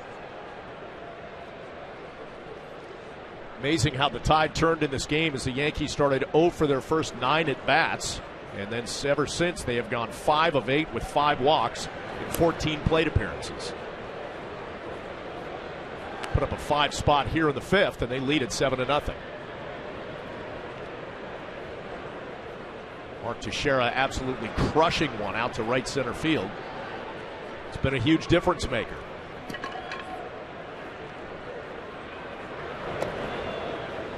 Beltran with a take, 2-0.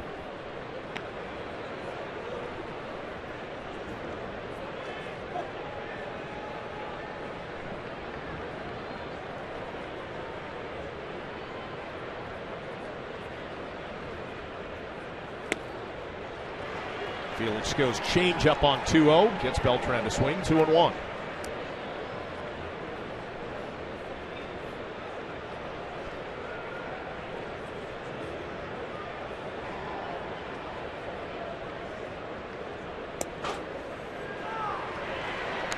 Strike two evens a count at 2-2.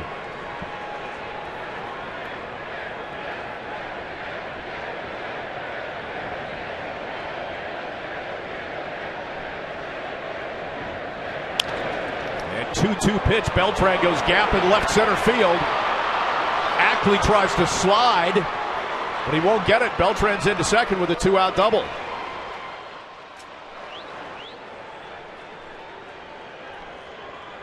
Well, when you watch Ackley in left field, I mentioned the throwing arm a little bit below average.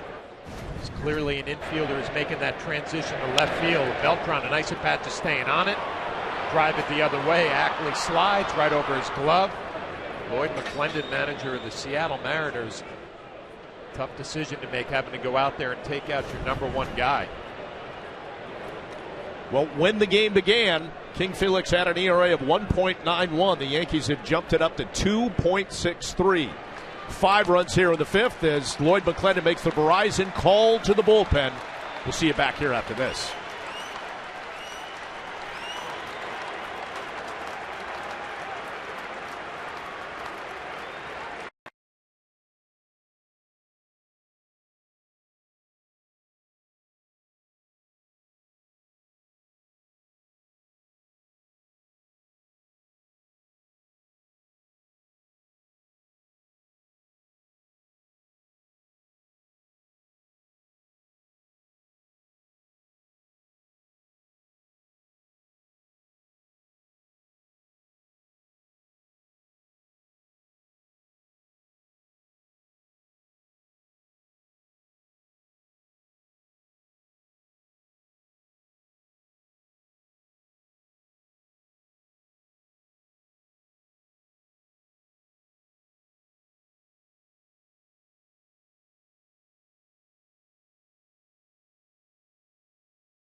Bank NA, see what know-how can do for you.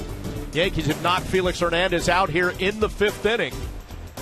King Felix lasting just 4 2/3, 6 hits, 7 runs. Meantime, for Michael Pineda, he's got a big lead and he has 4 shutout innings. He's allowed just 4 hits. And the new pitcher for Seattle is Michael Guaipe, native of Venezuela. Be facing the 9th batter that the Yankees have sent to the plate in this inning, in the person of Didi Gregorius. 17th appearance for Guaipe, who was just recalled his season with Tacoma. You see there an ERA of about 5. Good strikeout to walk ratio, though. Major league debut. It's Felix Hernandez trying to figure out what happened at Seattle dugout. Beltran's on second after that 2-out double, and Gregorius looks at ball 1.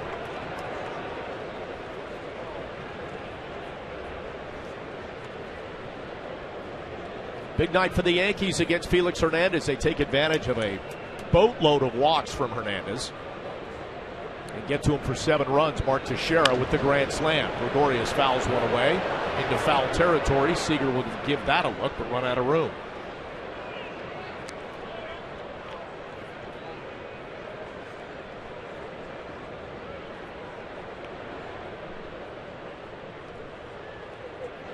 Gregorius is grounded to second and to first.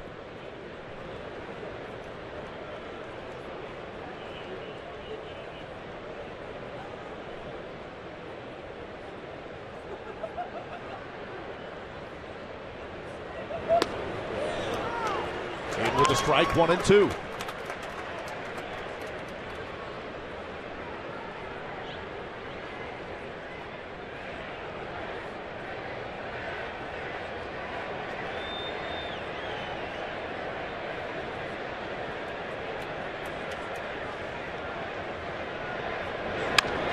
And Gregorius to the left side. Seager has it, and that will do it. For King Felix, it's usually good to be king, but it wasn't tonight in the 5th. Mark Teixeira turning heads as he turned on that one. His 15th home run of the season. A grand slam to blow this thing open, 7-0.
The Yankees continue the showdown with Nelson Cruz and the Mariners.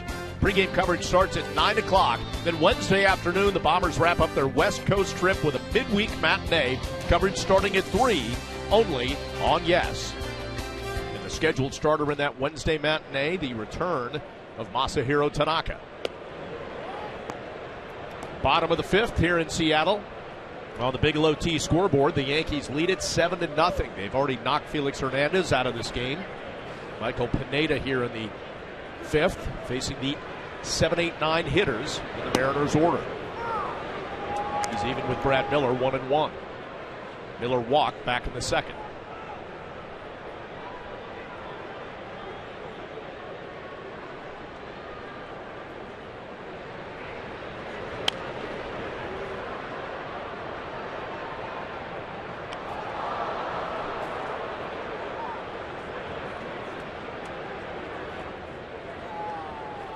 Michael Pineda, now you go out there with a 7-run lead. Nobody expected Hernandez to get beat up like he did tonight. Keep your focus, stay to your game plan. Takes a little off that one, picks up the strikeout. He has struck out 4 of the last 5 batters that he's faced. Again, it's that slider that has been with him all year long, Michael Pineda. Big pitch. Doesn't matter if you're right-handed or lefty. Seems to be a lot of swings and misses with the slider.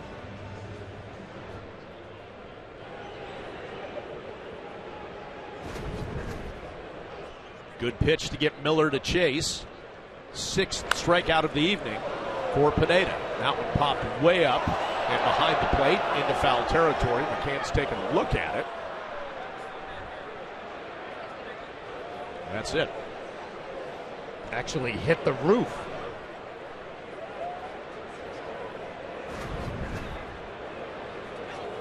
See, McCann goes to where he thinks it's going to end up. He can't see it, and it actually hits the roof and ricochets back in the other direction. 0-1 pitch to Mike Zunino. A swing and a miss, strike 2.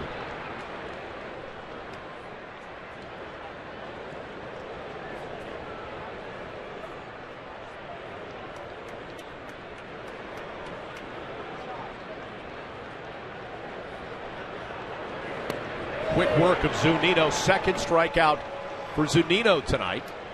Seventh strikeout of the night for Pineda. Let's take a look at the deal that brought Michael Pineda to the Yankees. It's the trade.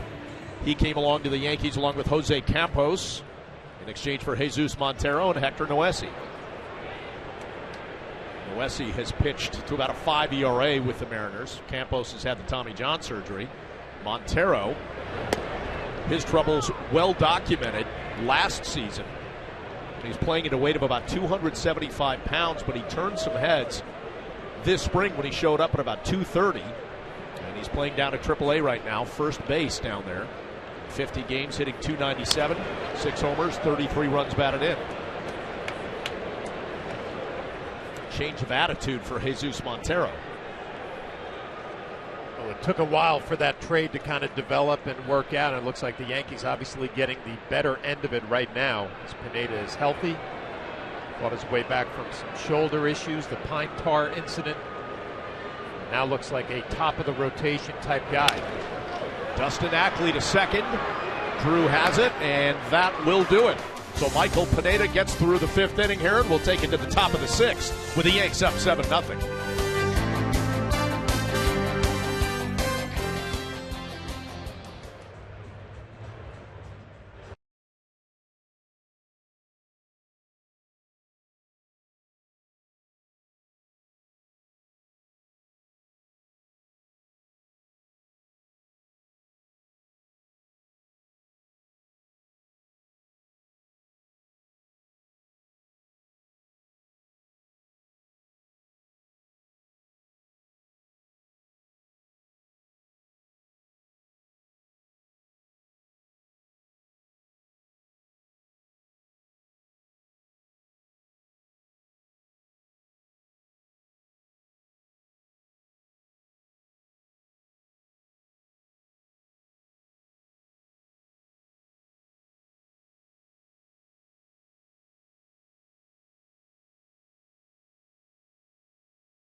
Bringing you back to Seattle with a little hot rockin' flamethrower music there. It's been that kind of night for the Yankees. 2 in the 4th off King Felix, 5 more in the 5th, and they lead at 7-0.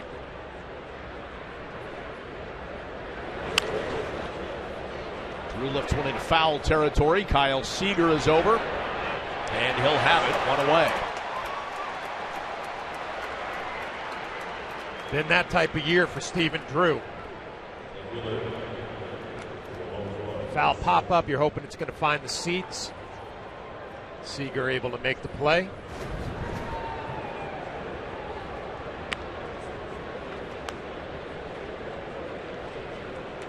Always love watching the fans' reactions. Some are just as calm as can be. A few are like pulling back, like they're going to get hit by the baseball.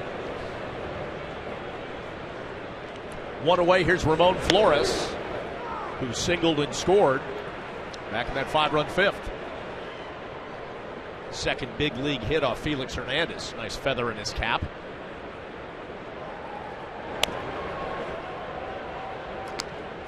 Looking out at the Kings court, wondering what they're going to do the rest of the night. First couple innings, they're all excited, thinking, you know what, our guy looks like he's on top of his game.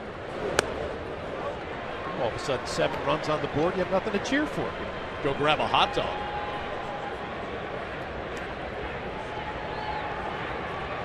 Now I'm wrong. They're rooting for the new pitcher now. They want a strikeout here with 2 strikes. They don't give up to Kingsport. White pay up high. 2-2. Still the stoic demeanor from the Yankees fan in attendance out in the King's Court.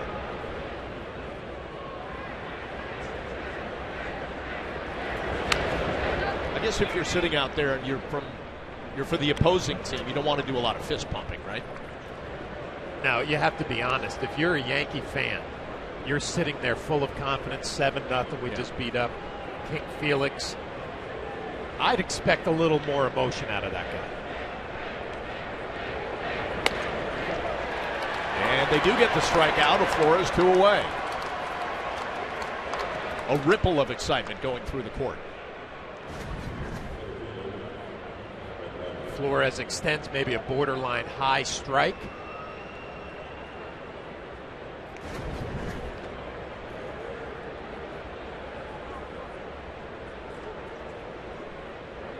Two outs and back to the top of the order for the Yankees and Brett Gardner. He has been on base twice tonight, a single in the 4th. He scored on a wild pitch, and that was the first run of the game. And then he walked last inning and scored one of the Yankees' 5 runs. And it's at strike 1.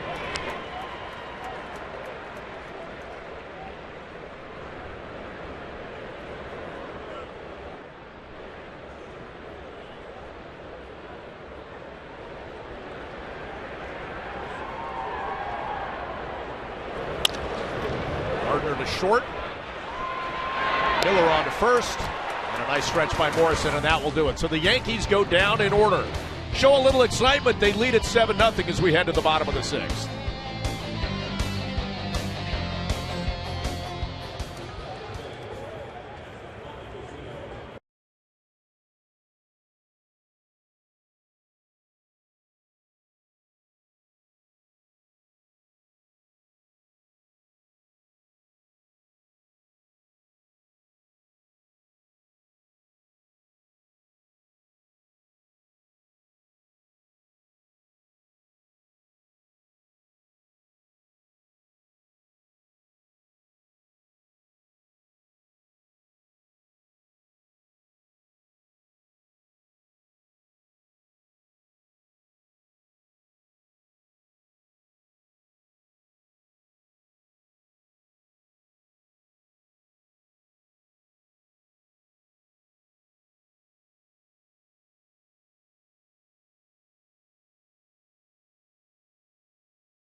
This most reliable internet.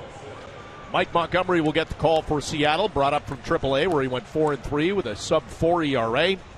And it's CC Sabathia for the Yankees, coming off a rough outing against the A's. He'll try to get back in the win column. Our coverage begins with a batting practice show at 9 o'clock. Meantime, the plan for the Yankees moving forward pitching-wise, we'll talk about that in a moment with Meredith. We're in the 6th inning here, back to the top of the order for Michael Pineda, Logan Morrison, Robbie Cano, and Nelson Cruz. Meredith, let me ask you, what is the plan moving forward after Sabathia tomorrow? Well, Tanaka will get the start. He'll be activated from the DL on Wednesday. And with him coming off the DL, obviously somebody needs to be moved out of that rotation. And Joe Girardi announced today that Chris Capuano will be going to the bullpen. And speaking with Capuano in the clubhouse, it didn't seem like he was all that much surprised.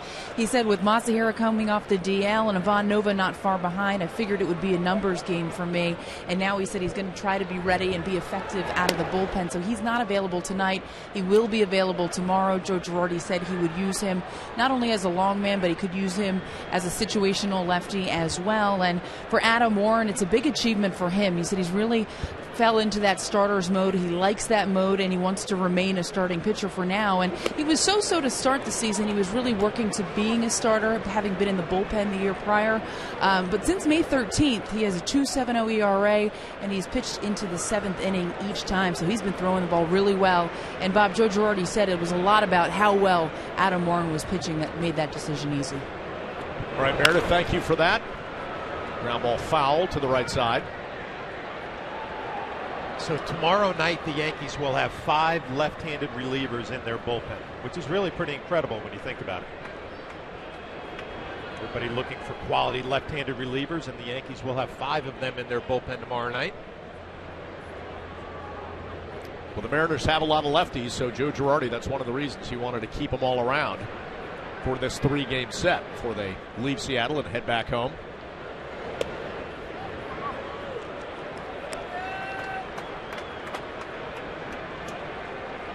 Logan Morrison works the count full.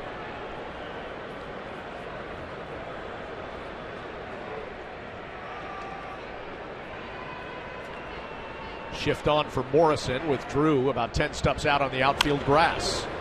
Chopper to the right side. Teixeira has it. Little flip to Pineda. 1 away. Well, fans, make sure you're at Yankee Stadium June 18th for one of the hottest collectibles of the season. It's Thurman Munson Bobblehead Night, the second in the 2015 Collectible Series presented by AT&T for the first 18,000 guests in attendance. For tickets, log on to Yankees.com, visit the Yankee Stadium ticket window, Yankees clubhouse shops, or call Ticketmaster at 877-469-9849. And with 1 away here in the bottom of the 6th, Robinson Cano is the batter. He's flown out to center field and grounded into a double play.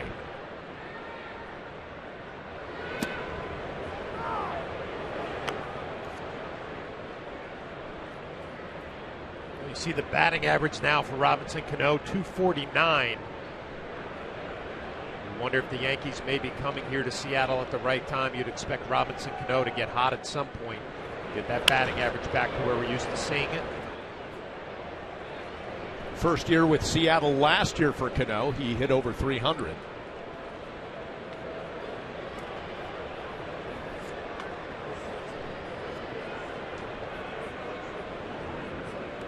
Take a look 1 year ago in 205 at bats. He was batting .327 with a couple homers. Same power, but about 70, is that almost 80 points lower. It's surprising, too, because you have Nelson Cruz on deck, who's having a great first couple of months. I expect there to be a lot of protection for Robinson Cano in this lineup. See a lot of strikes, but it hasn't happened yet.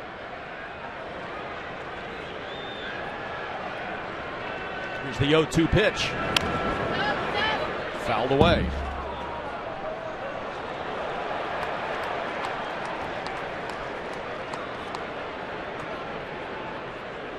Ball girl in right field has been very active tonight.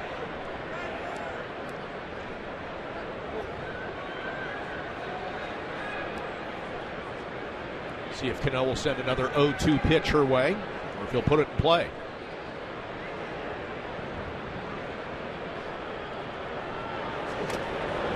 Swing and a miss instead. Another strikeout for Pineda, number 8 on the evening. You think back to spring training with Michael Pineda, it was fastball, slider, and the changeup had to get better. He was working on it. Now all of a sudden the changeup, an above average major league pitch. See Robinson Cano completely fooled, way out in front.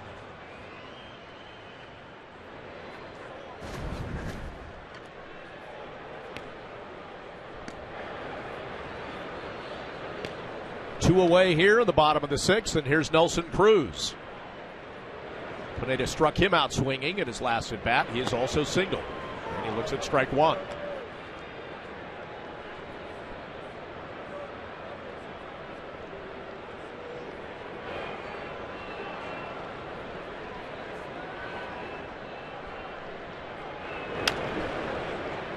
Cruz, little chopper foul. Pineda doing exactly what you're supposed to when you have a big lead. Pound the strike zone, get ahead in counts. Talked about it earlier. This club in Seattle has trouble scoring runs. Pineda taking advantage, getting ahead early, bunch of strikeouts.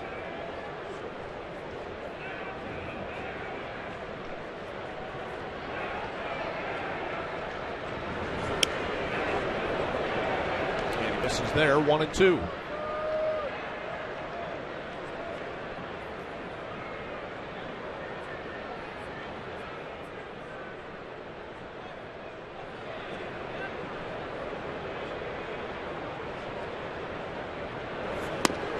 Swing and a miss, and he got him for the second time tonight. Of the last 8 in a row that he has retired, 6 via the strikeout.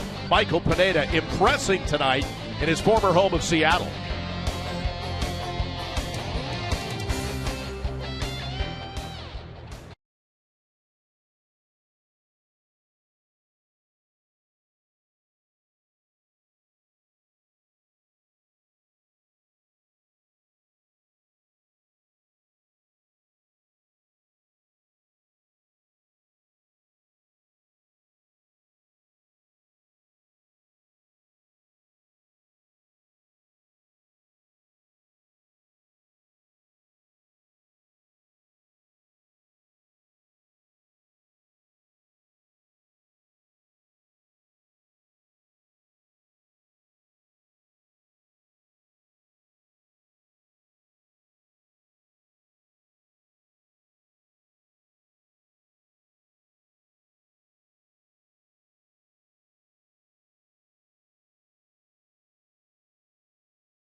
Off your online regular menu price order. Use promo code Yankees6 at papajohns.com.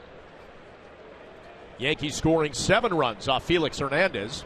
And they lead at 7-0 here in Seattle. Top of the 7th, Chase Headley leading things off against Michael Guipe, who took over in relief of King Felix. Headley has a single, a run scored, and a sac fly.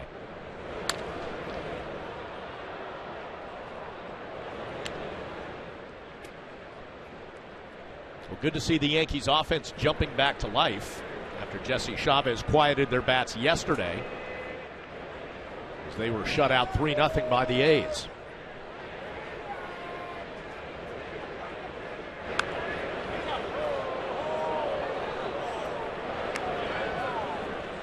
Mariners employ the infield shift on Headley. 3 infielders on the right side.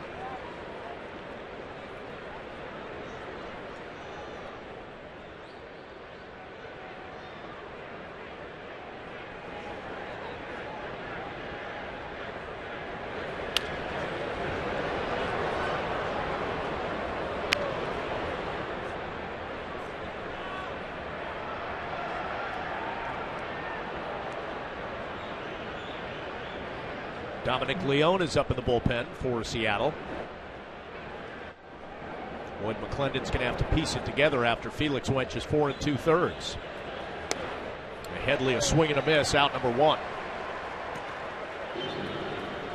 Guipe making his major league debut, and it's impressive early on. As Chase Headley can have a little something to say to Alex Rodriguez. Whenever you face a pitcher from the minor leagues, you don't really know him. You haven't seen a video on him. Wonder if Chase Headley maybe saw something with the off-speed pitch that he could relay to Alex Rodriguez. Guipe has struck out a couple Yankees. Alex has been on base twice tonight, a walk back in the fourth and a single and a run scored in the fifth. And looks at strike one.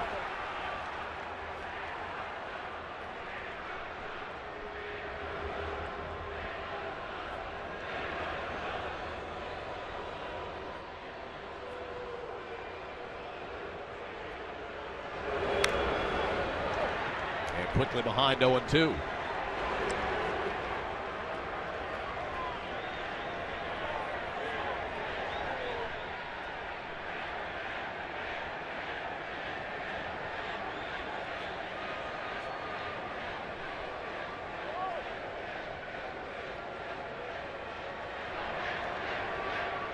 Oh-2 pitch to Rodriguez.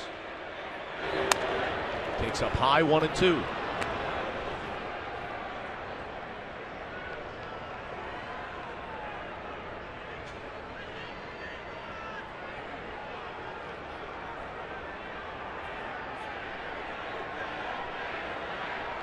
Mark Teixeira waits on deck. And the ball misses there, 2-2. Teixeira, the big blow in this game, a grand slam in the fifth inning on Felix Hernandez.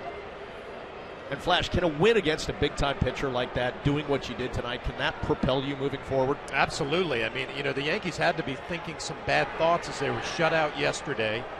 And then you come here and you get Felix Hernandez in game one. Now all of a sudden you throw a seventh spot up there. It's arguably the best pitcher in the big leagues. To second base. Cano on to first, 2 away. MLB.TV Premium, the #1 live streaming sports service, is celebrating 13 years. Watch every out-of-market game live or on demand in true HD on over 400 mobile and connected devices. Real-time highlights, live look-ins, a pitch tracking widget, and more. Every night on every device. Blackout restrictions apply. Visit MLB.TV for details. Well, here's Mark Teixeira. 15th home run of the season was a big one back in the fifth. Broke this game wide open. Well, Alex Rodriguez having a little fun with Robinson Cano, a couple of former teammates.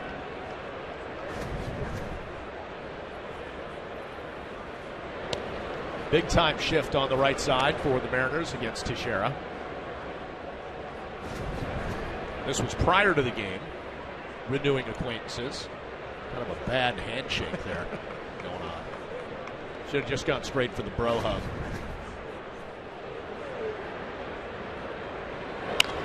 Two-0 to Teixeira, out to right field. Nelson Cruz will have it, and that will do it. Well, we go to the 7th inning stretch. Yankees with a 7 spot. They lead at 7-0 over Seattle.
T-Mobile, 2 words, Flash, Big Mike.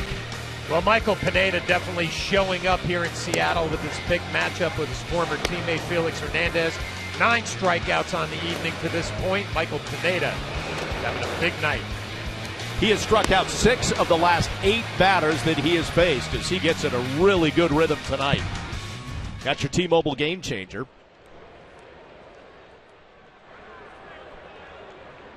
Pineda in the 7th inning here will face the 4, 5, 6 hitters for Seattle. Kyle Seager singled off of him back in the 4th and flew out to left field. 3 infielders on the right side for the Yankees.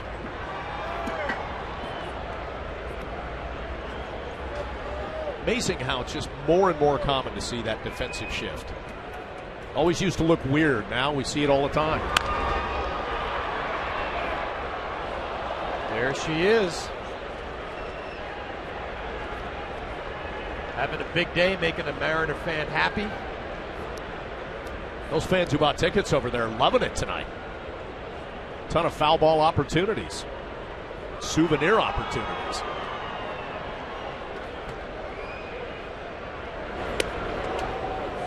Pineda comes inside, body line. 1-1.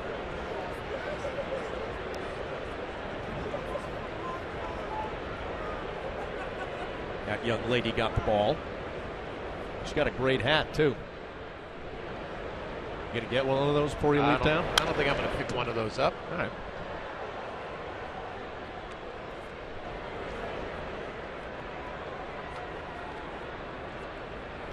How about a Mariners moose head? Hanging on the wall in the Flaherty basement.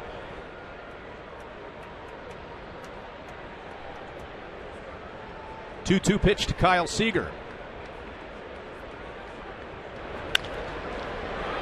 Grounded through the right side for a base hit to lead things off here in the bottom of the 7th. Well, even with the shift that you were talking about, Bob, able to find a hole there, Kyle Seager. Couple of hits tonight.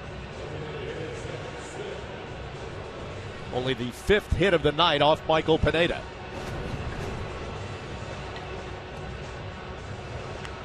Meantime, the next batter that he will face, Seth Smith, he has owned him tonight. He's gotten him swinging twice.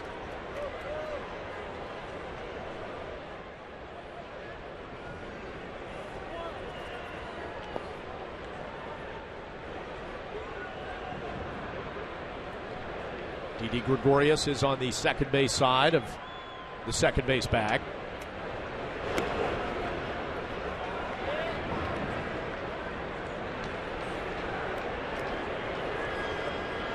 Chase Headley's almost all the way over at the shortstop position.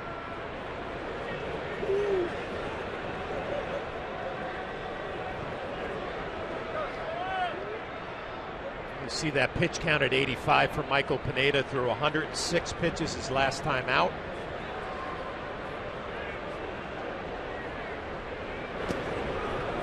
Ball down, misses, 2-0. Pineda, who has been so good tonight, a leadoff base hit here in the 7th, now falling behind in the count. 2-0. I believe Larry Rothschild, the pitching coach, Joe Girardi, the manager in the dugout, start looking forward to how maybe you can finish this game up and maybe give Pineda a little bit of rest here at the end.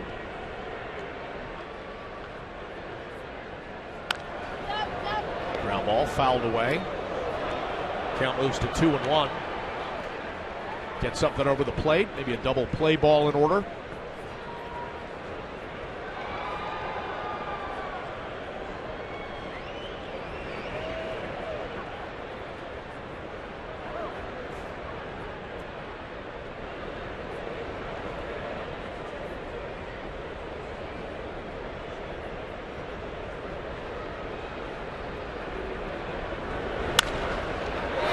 Down the line and fair in right field. Beltran will have to chase that into the corner. The runner being waved around. Seager will score. It's a triple for Seth Smith. And it's a 7-1 ball game. Well, Pineda, who has owned Seth Smith the first couple of at-bats, couple of strikeouts, now able to extend his hitting streak to 9 games. Fastball down and in, just drops the bat head. See Mark Teixeira, it's going to be just out of his reach. It's going to rattle around in that corner down there in right field. Seager scores all the way from first. Michael Pineda, as good as he has looked tonight, you thought he had a chance to throw a shutout. That's not going to happen.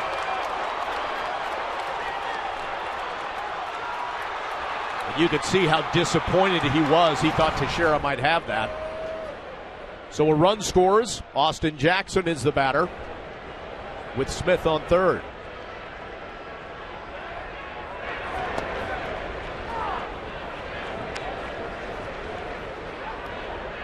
As good as Pineda has been all night long, you got to believe he was thinking about the possibility of a shutout.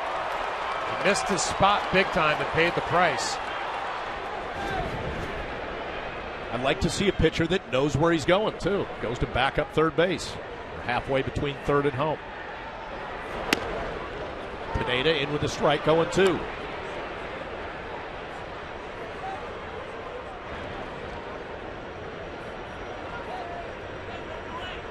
Austin Jackson, one of his 9 strikeout victims tonight. He also singled and was caught stealing back in the second.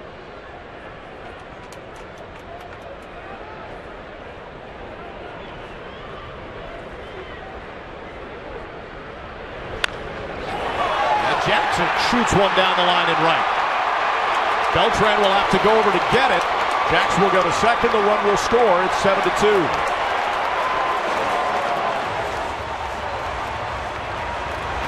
Well, the fans starting to get excited here in Seattle. The Mariners showing a little bit of life here in the 7th inning. Talked about it earlier, a club that has had trouble scoring runs after a few sliders. Pineda tried to go with the high fastball. Jackson just gets on top of it, rifles it the other way. The only question, would it stay fair? And it does.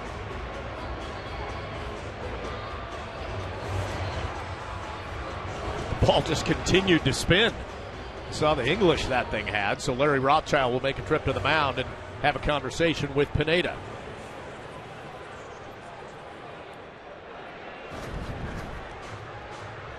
This copyrighted telecast is presented by authority of the New York Yankees and may not be reproduced or retransmitted in any form, and the accounts and descriptions of this game may not be disseminated without the express written consent of the New York Yankees. So a single, a triple, and a double here in the bottom of the 7th for Seattle. They put 2 on the board against Michael Pineda, and that brings up Brad Miller. The shortstop has walked and struck out.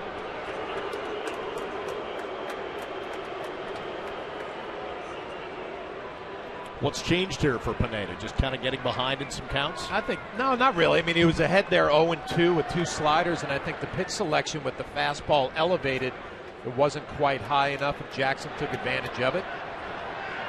But I think also just maybe a little bit of a mental break there or letdown when you're up by 7. Hernandez is out of the game. Everything has been going so well and so easy. You got to regroup, get back on top of your game. Miller looks at strike 1.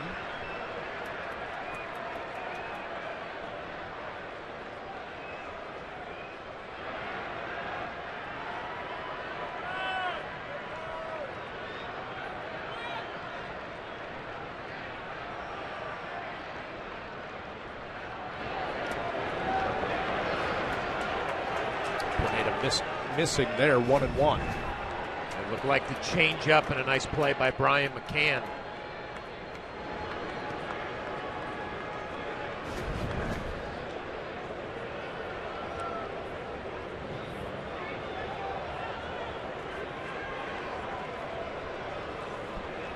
Jackson's on second after an RBI double that made it 7-2. 1-1 pitch to Miller. Pineda misses, 2-1.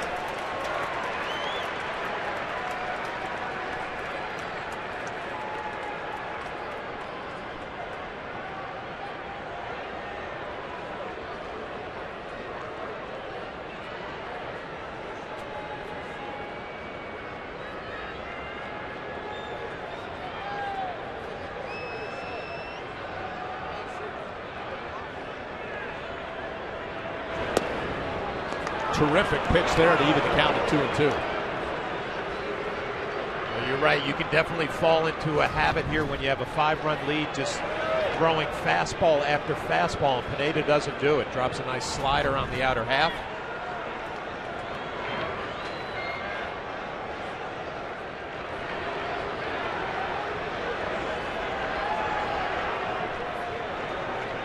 Two to Miller. Tries to go fastball up, 3-2.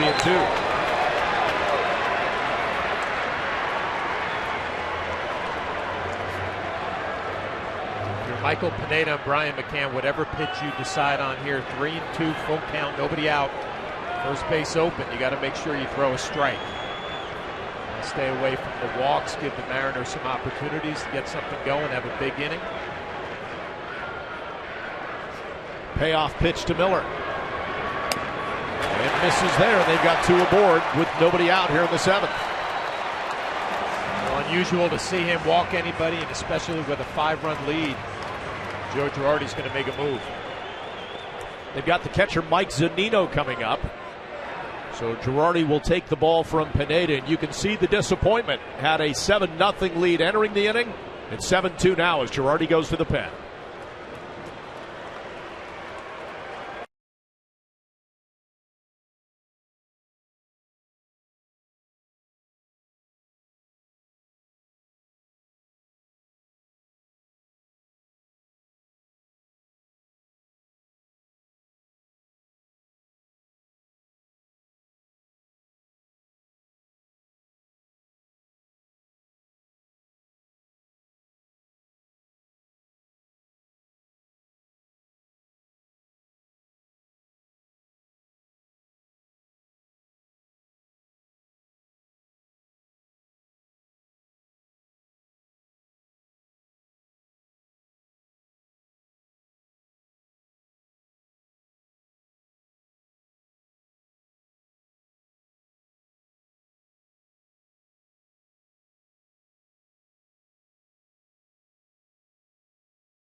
See Tiger Woods there on that promo graphic, and he snuck in today for a practice round. Phil Mickelson was here last week for a practice round, so they're getting a feel for Chambers Bay before the U.S. Open. Well, Justin Wilson making his 25th appearance of the season. Last pitch a couple nights ago in Oakland, and retired the 2 batters that he faced. He's facing a 1st and 2nd nobody out situation here in the bottom of the 7th. Mike Zunino is the batter. He has struck out swinging both times. Wilson did a nice job Saturday night in Oakland. You see Michael Pineda in his final line, 9 strikeouts. Couple of walks, unusual for him.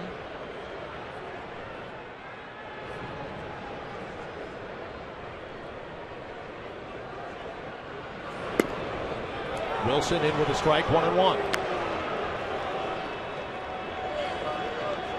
Zunino happy to see Pineda out of this ball game, 0 for 2 with a couple of strikeouts. Zunino has plenty of power, 7 home runs already. You got to be careful here with the left-handed pitcher, hitting better against left-handed pitching than righties. Wilson gets a strike across, 1-2. Zunino didn't agree. A lot of those reactions from the hitters tonight. You see Brian McCann bringing that ball back to the strike zone. It's the benefit of the doubt with the call.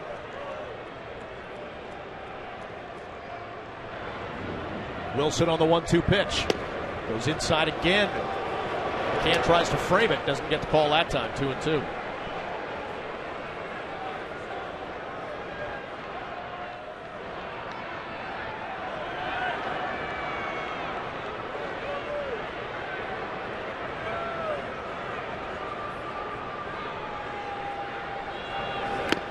Wilson, a crisp 96-mile-per-hour fastball to strike Zunino out for the third time this evening. What you like about it, too, Wilson not playing any games. They were all fastballs going right after Zunino. He had trouble with Michael Pineda, the right-handed pitcher, and Wilson just blows a fastball right by him. And with one away and runners at first and second, looks like Lloyd McClendon is going to send a pinch hitter to the plate in the veteran Ricky Weeks. He will take over for Dustin Ackley. See the numbers on Weeks: 183 average, 2 homers, 9 runs batted in this season.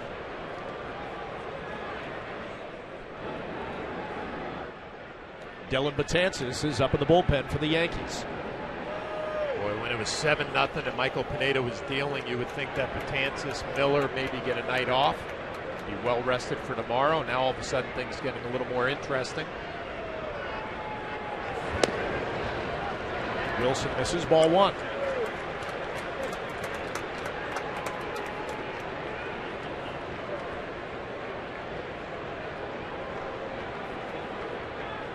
Jackson is on second, Miller on first, and a 1-0 pitch to Ricky Weeks. Chopper foul. Keeping the ball girl very active over in right field.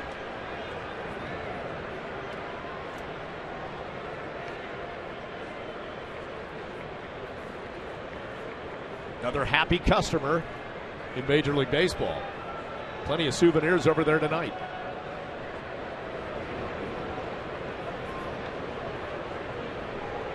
One pitch.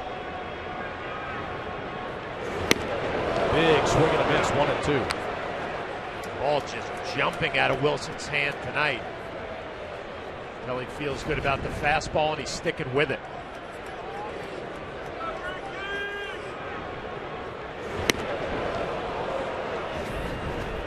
You think about going with something else here, 1-2? I would not. I'd try to elevate that fastball a little bit. Jumping out of his hand, you got to stick with it. It does. It's down in the zone. Weeks fouls it off. Brian McCann going to go have a little bit of a talk. You know, Weeks obviously not the same player that he was earlier in his career, but 148 Major League home runs coming into this season. He's added on a few more here in Seattle, so one pitch could make a difference in this game.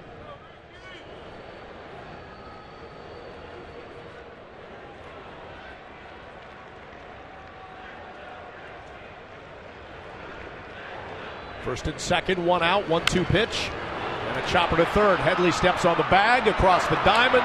Nice little double play right there, and that will end the threat for the Mariners. They had a couple on, 1 out, got a couple runs in, and then Wilson comes in and deuces the double play ground ball. We head to the 8th with the Yankees leading it 7-2.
Yesmo's brought to you by your Mercedes-Benz Tri-State dealer. McCann cut Austin Jackson stealing. Teixeira, a nice defensive play, and then he steps up in the fifth and goes granny right there. Grand slam off Felix Hernandez, and that changed the shape of this game. It was 7-0 at that point. Seahawks quarterback Russell Wilson in attendance tonight.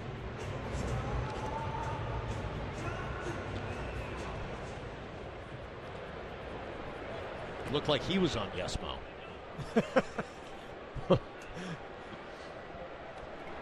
Top of the 8th inning, and the 5, 6, 7 hitters for the Yankees. Brian McCann will lead things off. He struck out a couple times, grounded into a double play. The massive shift on to the right side. The second baseman, Robbie Cano, way out in shallow right field.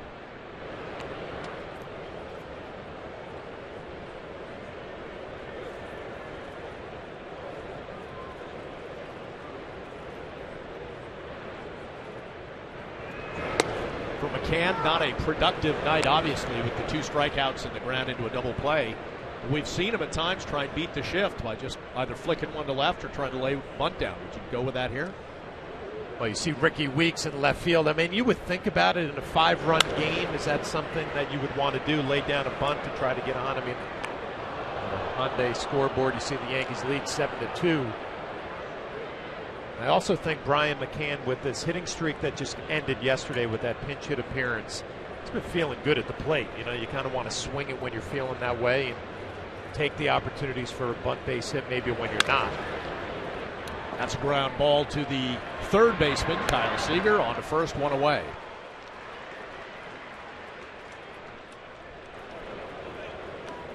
Maybe he also figured a young, hard-throwing right-hander in out of the pen now, Dominic Leone. So you might shoot one the other way with a full swing. Carlos Beltran has popped into foul territory, walked, and doubled.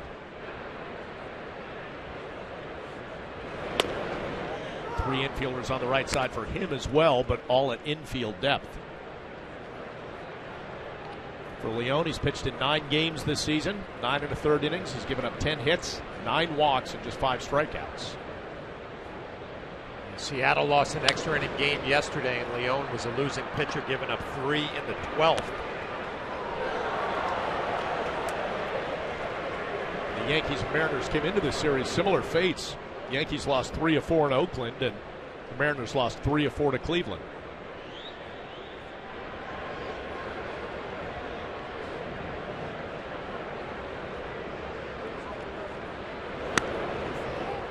Beltran checks his swing. No swing.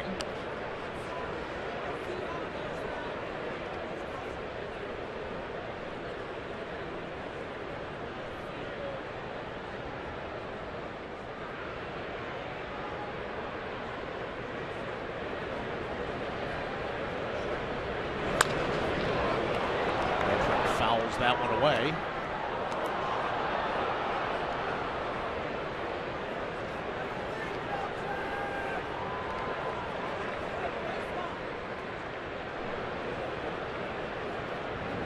Every time we make the trip to Seattle, Safeco, we talk about it, one of the most beautiful parks around the majors.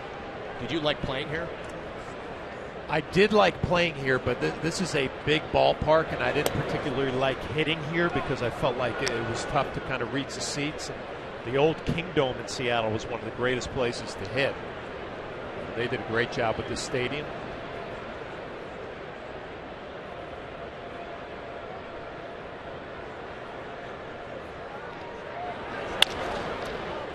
Beltran to the third baseman again. Kyle Seager, 2 away.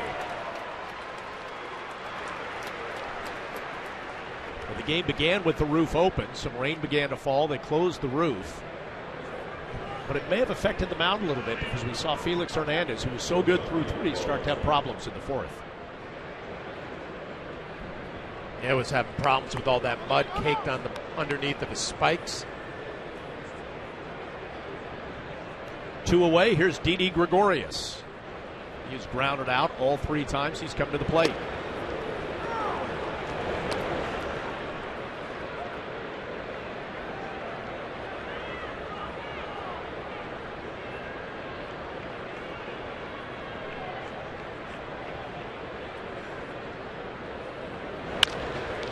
Ground ball to short. So he grounded to second, to third, to first base, and now to short. An 0 for 4 night for Gregorius. Yankees lead at 7-2 as we head to the bottom of the 8th.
To 2 lead. On the Hyundai scoreboard, 6 hits for the Yankees. The big blow coming off the bat of Mark Teixeira. His 15th home run of the season was a grand slam that helped knock Felix Hernandez out in the 5th inning. Chris Young has taken over in right field for Carlos Beltran. And the new pitcher for the Yankees is Dellin Betances.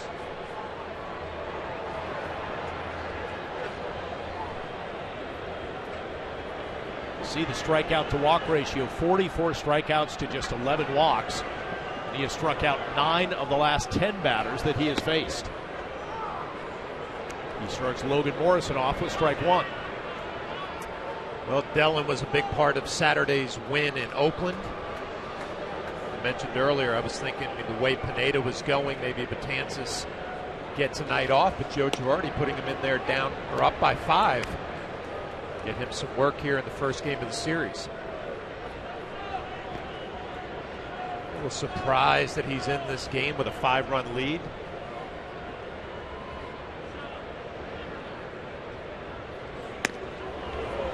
Big swing and a miss, 1-2.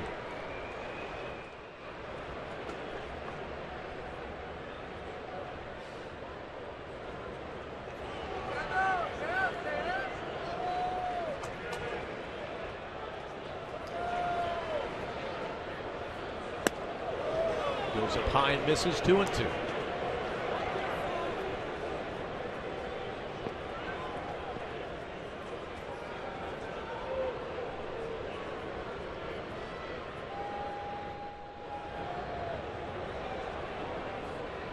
Two-two pitch. Did he check it? Nope, got him. Morrison goes down on strikes. Another K for Dellin Betances. Phil Cuzzi, the third base umpire, making the call. I kind of agree with Logan Morrison. We'll get another look at it. A great angle here from the side. I don't know if he went. He certainly thinks he did. The Yankees get the benefit of the doubt on the call, and another strikeout for Betances. An 11th strikeout of the night for Mariners hitters. Here's Robbie Cano. Cano has struck out once tonight, 3 at-bats.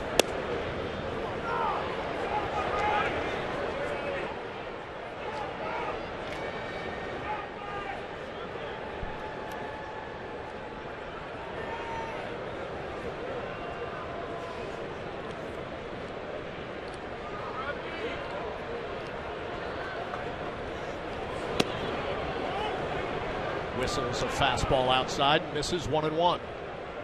He makes 99 look easy. That's hard to do. I was just thinking Wilson came out of the bullpen proud of his fastball. Dell in the same situation, dialing it up to 99.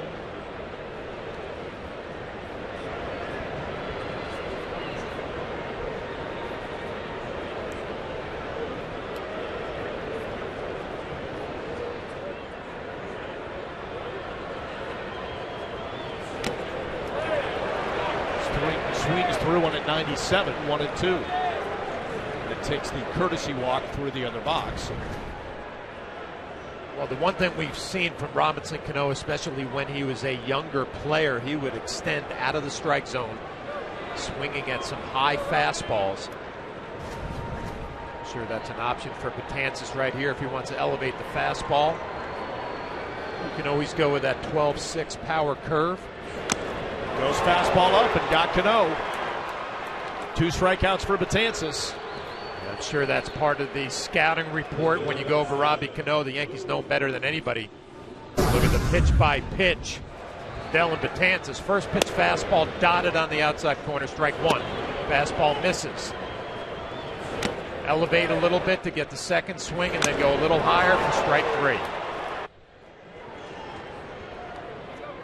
And again, 12 Mariners have struck out now.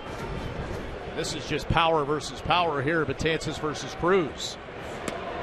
Cruz has a single, and he struck out twice tonight.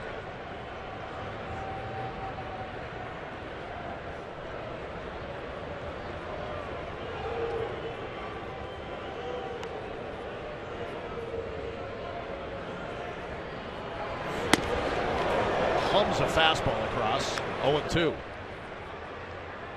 All right, so you're just blowing fastballs by guys. Do you even drop the hammer at all? I mean, you have to think about it, but I think the mode that Betances is in right now, and if you're Brian McCann, you're just following his lead. He's got a good fastball. He's locating it. Stick with it. Cruz barely gets wood on that one to stay alive.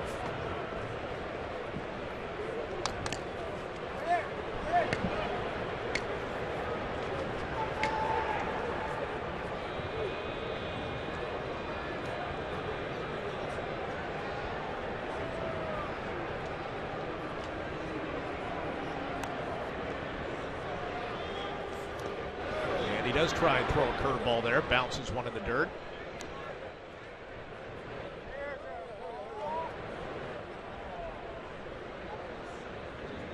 Go back to the high octane.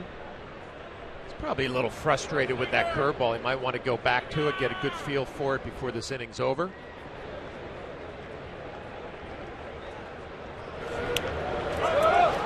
that ball gets away from McCann. A lot of room behind the plate. So he got him, but the runner will be safe at first.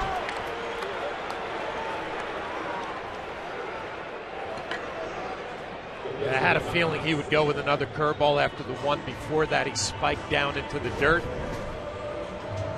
Cruz has the weak swing. But right off the end of the glove for Brian McCann. And you mentioned it, Bob, a lot of foul territory behind the plate. And as you can see with the rotating signs, you don't get a lot of kickback and ricochet for that ball. So Cruz is aboard at first with 2 away. And here's Kyle Seager. Seager's 2 for 3 tonight. He singled and scored in the 7th. Ground ball right side. Tex. Nice stop and the out. Boy, Mark Teixeira is playing some terrific defense this season and over the course of the past couple games. Ground ball off the bat of Seager. He gobbles it up. Steps on the back. We're headed to the 9th. Yankees are up 7-2.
And get analysis of all the big plays from tonight's opener.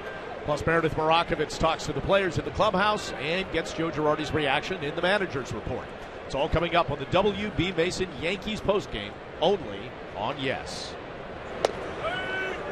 One of the things that Ryan will certainly talk about and show you is that grand slam by Mark Teixeira that helped get Felix Hernandez out of the game. Felix charged with all 7 Yankees runs tonight. Stephen Drew on base once tonight. He walked and scored in the 5th. Flares one into shallow center field, and that ball will drop for a single here in the 9th. Well, it might not seem like a whole lot. A little jam shot, base hit to center field. Stephen Drew will take it. Anything to get himself going. Lets the ball travel a little bit. Just out of the reach of Miller.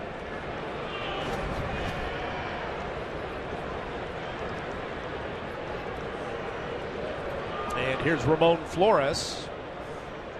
A single and 3 trips to the plate tonight. Swing and a miss, strike 1.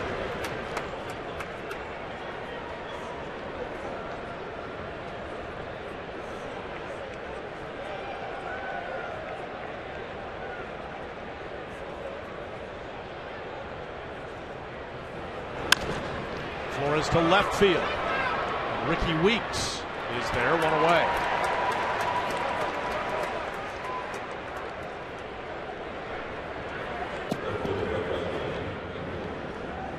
Jason Shreve up in the bullpen for the Yankees. He was impressive his last time out.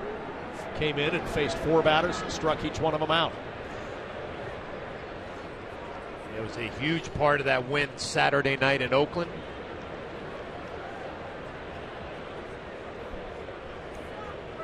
Bullpen that night went 4 1/3 innings.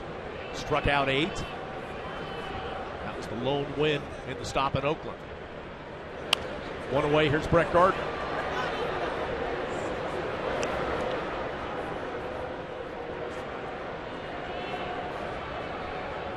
Gardner a single and scored on a wild pitch in the 4th, and then walked and scored in the 5th.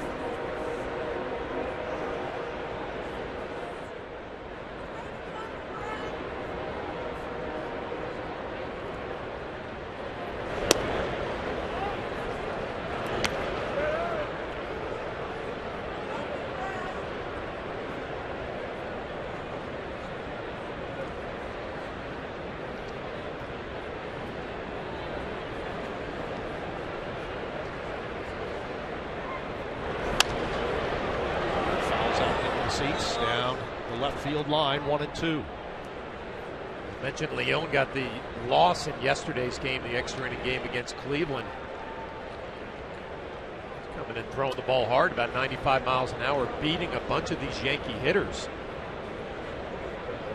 3 ground balls in the 8th inning. And Gardner out to left field and down the line, unfouled.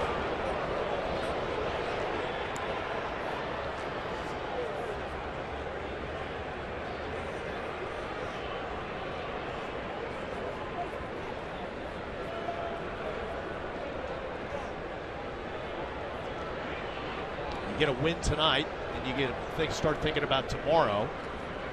Chance to go against a guy just brought back up from AAA. Then you have Tanaka on the hill Wednesday. You don't want to get too far ahead, but you come away with 3 wins here. Suddenly that West Coast trip looks a lot better. You think about CC Sabathia tomorrow night here in Seattle in his last outing in Oakland. I actually thought he threw the ball pretty well. The one big mistake, 2-run shot to Brett Lawrie, tied that game up. I'm sure Sabathia looking forward to a little redemption tomorrow night here in Seattle. 1-2 pitch. Did he check? He did not. Gardner goes down swinging for the second time this game. Well, you had to believe that Phil Cuzzy, the third base umpire, was going to ring Brett Gardner up after Logan Morrison didn't get the benefit of the doubt on a close check swing.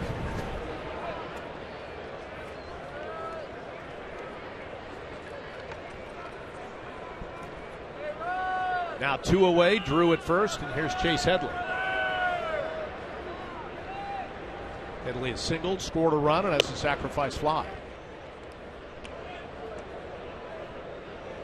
I know this lineup is going to look a lot differently when Jacoby Ellsbury comes back off the disabled list. He'll settle back into that leadoff spot. I'm sure Brett Gardner will move to number 2. Headley looks awfully comfortable here in the second spot. Joe Girardi went with Carlos Beltran a few times in that spot. And then penciled in Headley, and you're right, he's done well.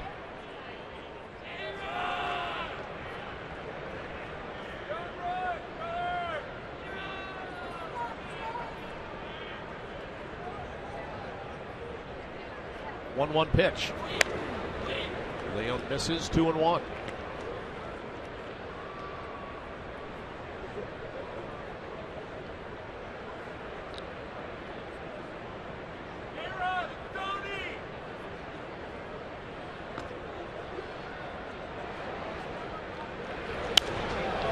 Pitch fouled into the seats.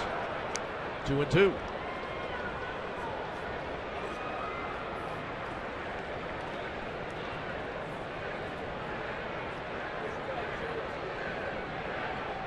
Three infielders on the right side with Headley at the plate.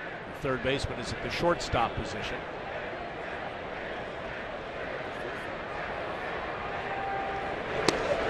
Swing and a miss, and Leon got him. So a couple strikeouts here after the leadoff single by Stephen Drew. Last chance coming up for the Mariners. Jason Shreve coming in.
The ninth inning.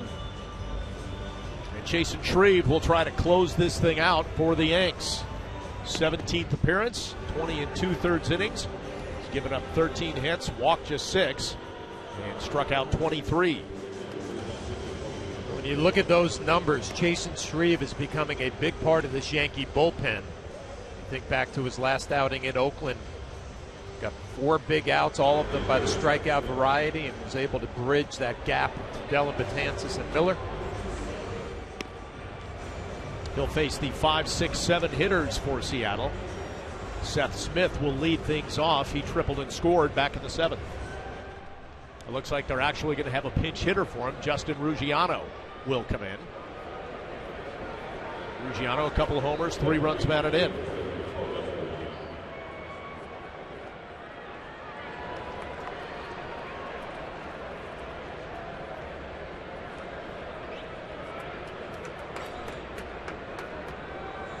(7-2) Yankees lead. It would be a big win for them. Felix Hernandez versus Michael Pineda. That was the storyline going in. Pineda pitched well, but Felix did not. They got to him for 7 runs over 4 2/3 innings.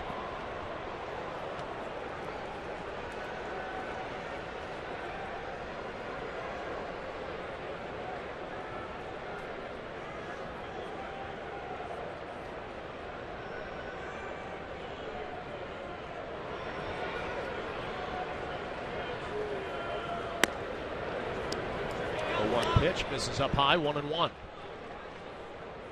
The Yankees did a great job offensively tonight making Hernandez work. 5 walks, he only struck out 4, and they had a couple of opportunities in the middle of the ballgame, really took advantage of it. Mark Teixeira, that big swing of the bat. Shattered bat to short. Gregorius lays out. And when he can't get the out, it's off the mark at first base. And the leadoff runner is aboard.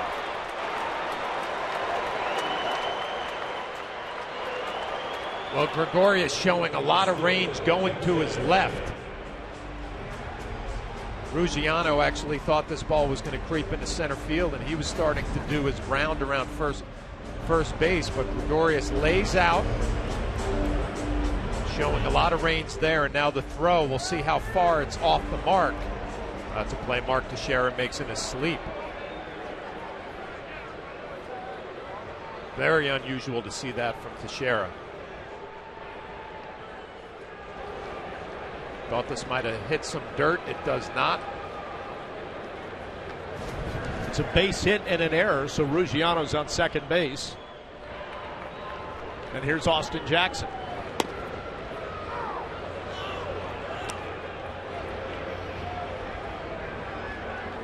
Jackson is singled, doubled, and struck out looking.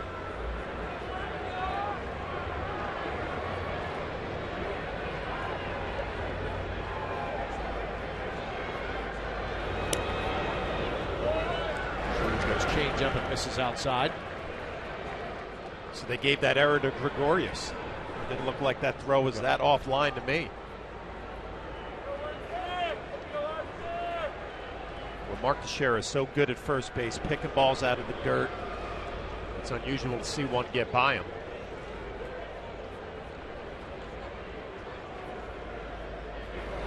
Well, we saw him in Oakland make a couple plays like that. To that side of the bag.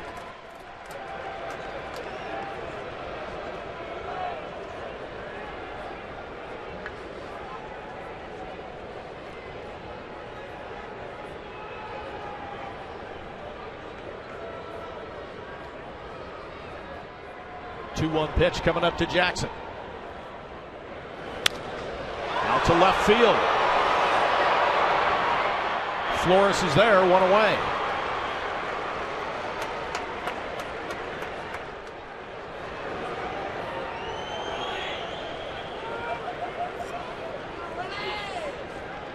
Ruggiano went about halfway to third and then moved back to the bag. Andrew Miller is up in the bullpen.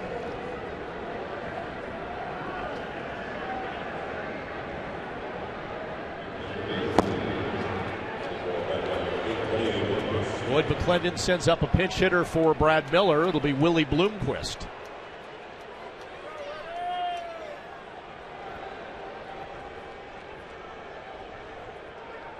He's at 182, no homers, 3 runs batted in.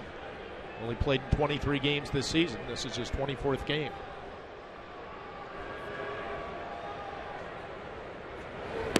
Swing and a miss, strike one.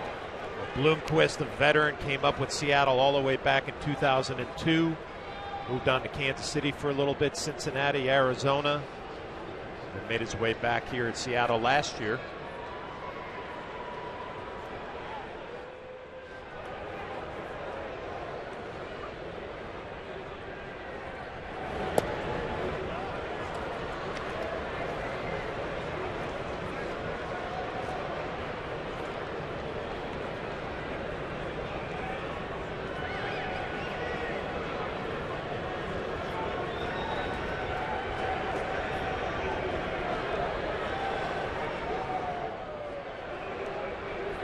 Shreve, a 1-1 pitch.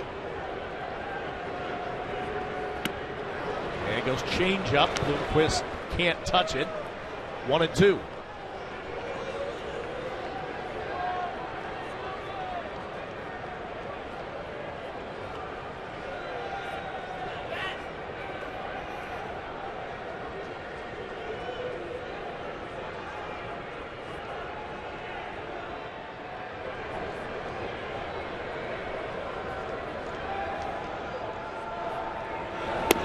One-two pitch goes fastball and misses low and inside.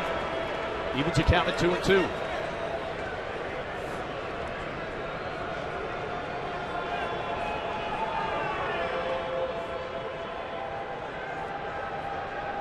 Catcher Mike Zunino is on deck.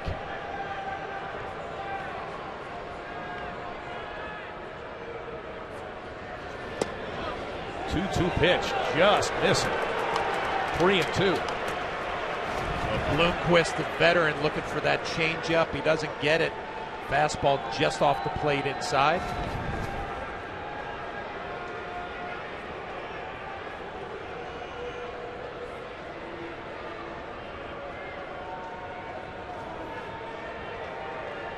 Ruggiano's on second. One away, 3-2 pitch. And drilled out to left field. Flores will track it back. And he's got it. 2 away. That had a loud sound off the bat. Well, Bob, when you asked me earlier if I like playing here at Safeco, this is one of the reasons I didn't. Bloomquist hits this ball well. There's a big ballpark. Doesn't travel that well out to left center field. Flores just settles underneath it right at the beginning of the track. Shreve thought it was a home run.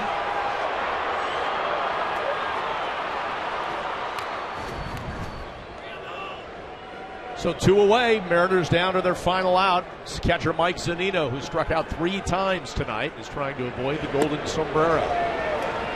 Shreve strike 1.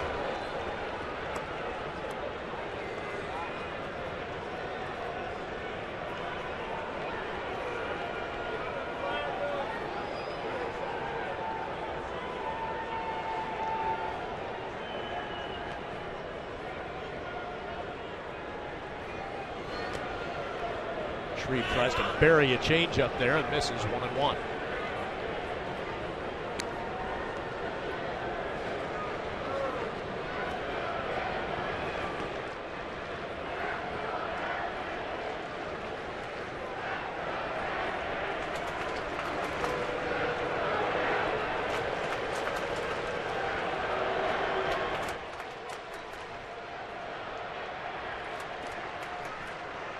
One pitch on the way. Shreve misses 2-1.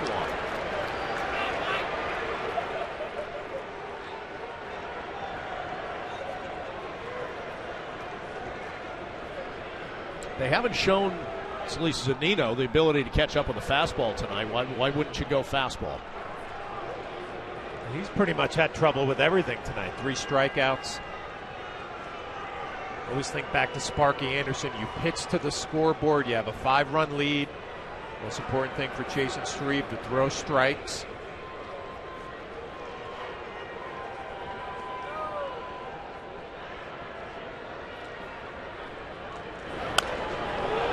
That was fouled away behind the Mariners dugout. 2-2.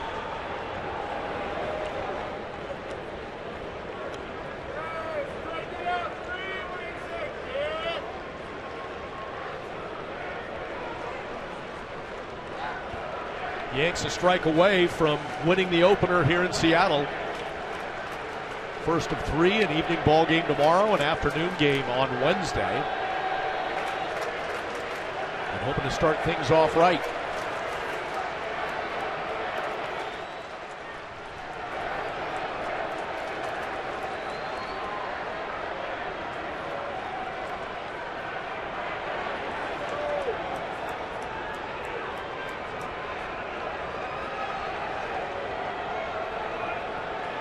Two pitch from Shreve to Zunino. Ground ball to short. Gregorius backhands on to first, and that will do it. So the Yankees do start things off the right way here in Seattle with a 7-2 victory. Shreve wraps things up. Strong starting pitching for Michael Pineda in that matchup with King Felix. And Pineda will get the win. He allowed just a couple runs. Meantime, the Yankees got to King Felix for 7 runs. So Flash and I will be back in just a moment to wrap things up. But right now, let's send it to the studio. Ryan Rucco will tell you what's coming up on the postgame show. Ryan?